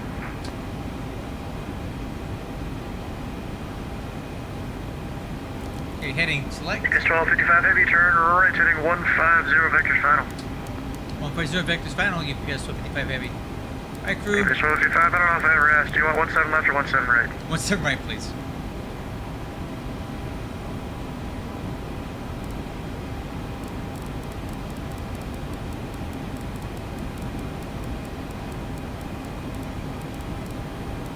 Alright, so I am coming in very fast. Let's get it slowed down. I'm gonna start 2,500. slowing her down to 200 knots. Flaps 5. Indianapolis Center, FedEx 974. There's 974. Is it possible I could step away for maybe 5 minutes for FedEx 974? Let me know when you're back. Flaps 10. Will do for Break FedEx track. 974.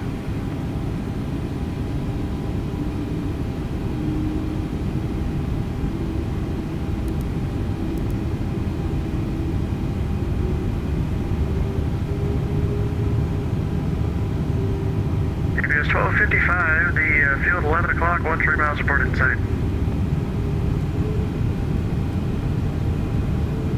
Field in sight for UPS 155 heavy. UPS 1255, good visual approach, right 17 right. Good visual 17 right, UPS 155 heavy. Alright, crew, airport in sight. Overclocked. Indy Center, Mr. Jet 88, did you get our ident? Jet 88, let's just say I did. Radar contact 15 miles north of Lights Zanesville, are VR. set. Roger, Handle. Jet 88. Nope. Armed. Kingston, they're 901. Can you Brake please set. confirm if I'm more Charlie's on now?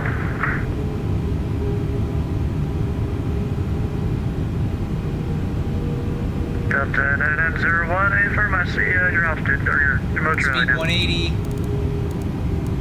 Perfect. Can you Flaps please 20. repeat the taxi vectors?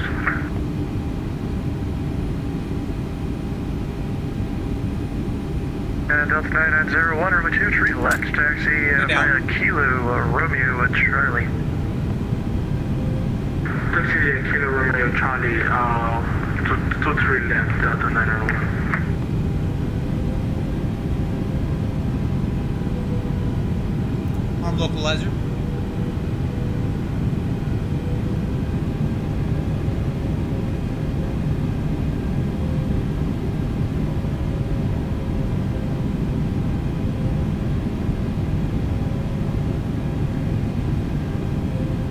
Easy girl, easy girl. Too much, too much. UPS is 1255 heavy, the winds are 1304, runway 17 right, clear to land. Land 17 right. Land 17 right, UPS 55 heavy. Alright, crew.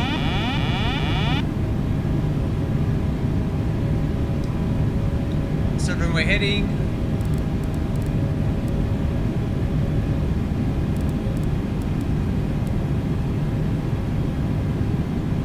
Set this approach altitude.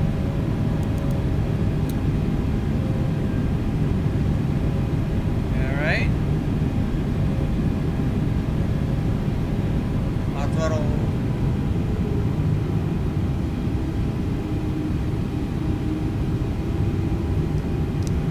Flaps 30. Interesting. I'm not getting a glide slope here. 157 is the final approach speed. 2,500. A little high.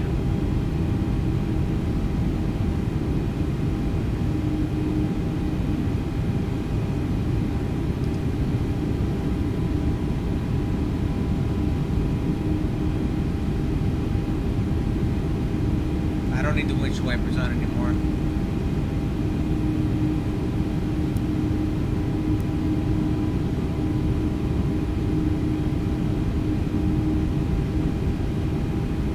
Surprised I'm a little perturbed that I don't have a glide slope here. I got the pappies in sight.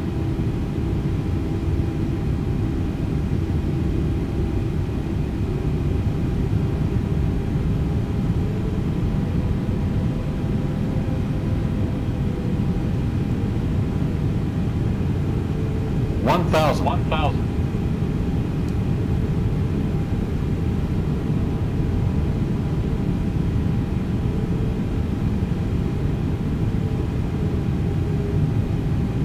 Delta 9901 heavy, the wind's 330 at 7, turn left heading 210. Runway 23 left, clear for takeoff. Okay, flaps and slats are 30.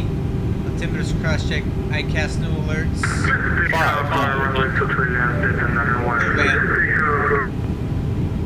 400. Okay. Okay, the 115, descend and maintain 3000. Glide slow.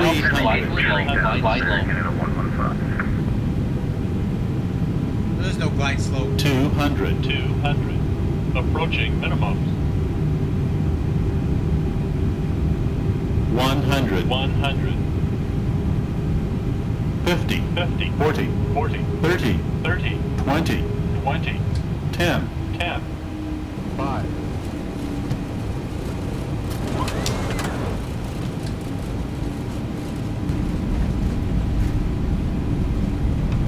Indianapolis Center, FedEx 974 back. FedEx 974, welcome back.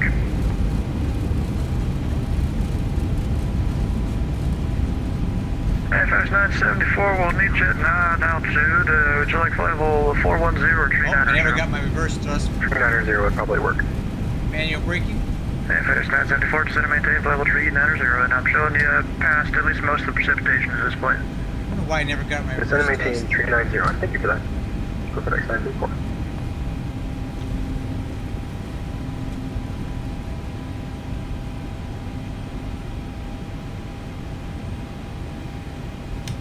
Now I want to see if it's going to work.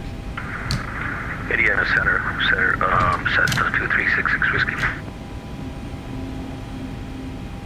2366 Whiskey, Indy Center. Never got my reverse thrust. Just got a reverse idle. Center, That's I'm okay. at 3,000, climbing to 3,500, about 32 miles north. Would like to do a VFR, inbound for landing, negative on the ATIS.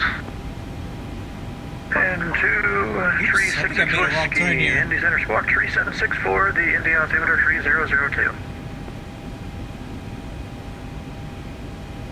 I definitely missed the turn there. 3674 3002 Yeah, I don't know why on it the was squawk. getting two different sets of... 2366 Whiskey.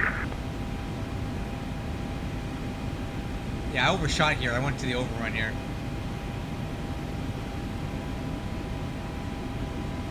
Too busy messing with my reverse thrust, I missed my turn. Alright, where are we at? And center 1255, we went off a little bit past our turn on Bravo. When you're going to need to back taxi 35 left and right on Bravo if we're cleared to do so. It's 1255, appearance requested, and then right on Bravo straight into parking. Okay, right on Bravo, straight on parking, UPS 255. Alright, at the land checklist, spoiler handle, up, retract, flaps, Canada 115, auto brakes are turn off, right heading 160, radar off. vectors approach. Turn right heading 160, vector approach for Canada 115. That's why my auto throttle was on again. Why is that?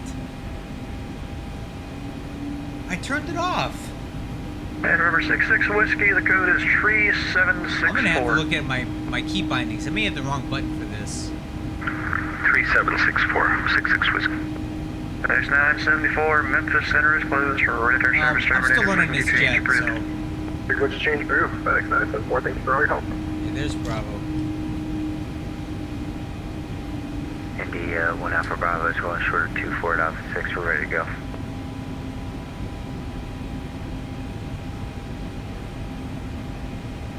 So that's where my And reverse number thrust was 1 not Alpha functioning. Bravo Indy Center, your list for departure. Clearance point if not off by 0510. Not off by 0510, advises frequency not later than 0515. Time now is 0458 and 3/4. Enter controlled airspace, heading of 110, freak to change approved.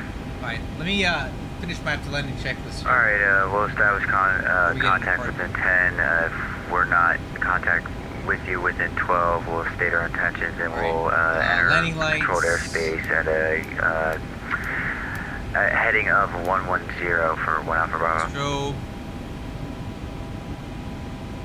Off. APU. Start. Stab trim. Indy Center, Delta 901 are passing 4,000 to 5,000.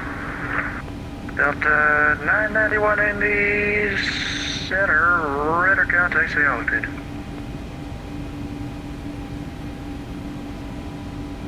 Altitude 4,000, going for 5,000, Delta 991. Delta 991, contact maintain level 400, clear direct dawn. Altitude flight level 400, clear direct down, Delta 991. That's definitely some. Canada 115, turn I right would heading say the 200, weakest join the link of 23 this left cockpit localizer. architecture is auto throttle. It's got some problems for sure.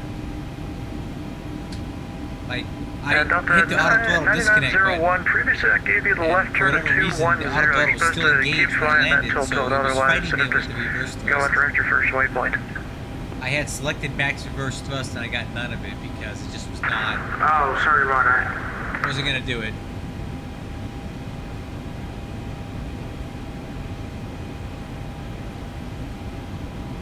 Nope, I'm not parking there. And 2366 Whiskey, radar contact, 23 miles north of the Indianapolis International Airport. Normally 23 left is in use. You can plan to enter a right base. 23 left into right base, 2366 Whiskey. And 66 Whiskey, say aircraft type. Sorry, say again. Say aircraft type. Aircraft type is Cessna 172, equipment G. And 66 Whiskey, roger.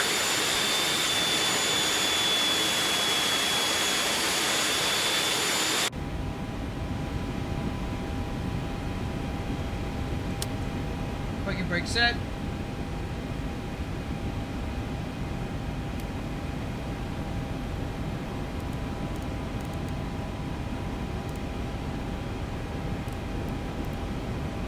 And parking Indy checklist. Center, November 261 Alpha Bravo. We're currently at 3,400 feet. We're descending. Getting on a 110 heading. Transponder off. And number 1 Alpha Bravo ident. That's And, radio off. Fuel switches off. Hey. Engine bleeds off. Packs off. trim air. Research fan. Cabin altitude control window heat. Dog damper. I'll leave the eeks alone. Hydraulic pumps.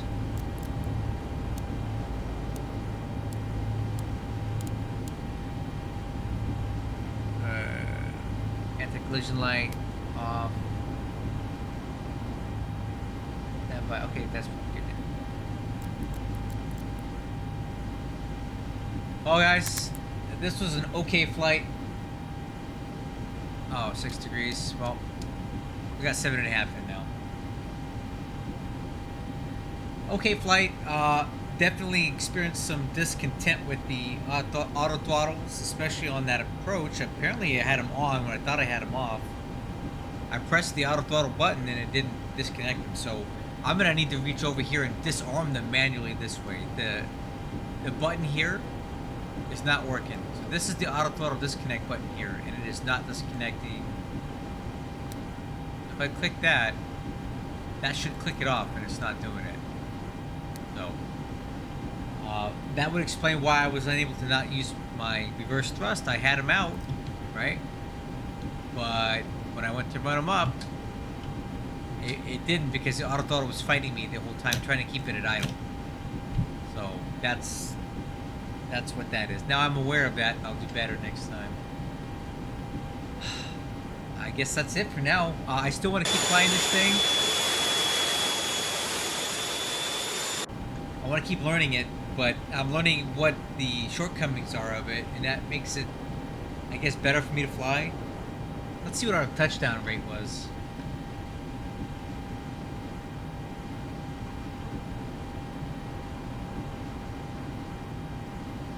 Well, according to this, it was 64 feet a minute.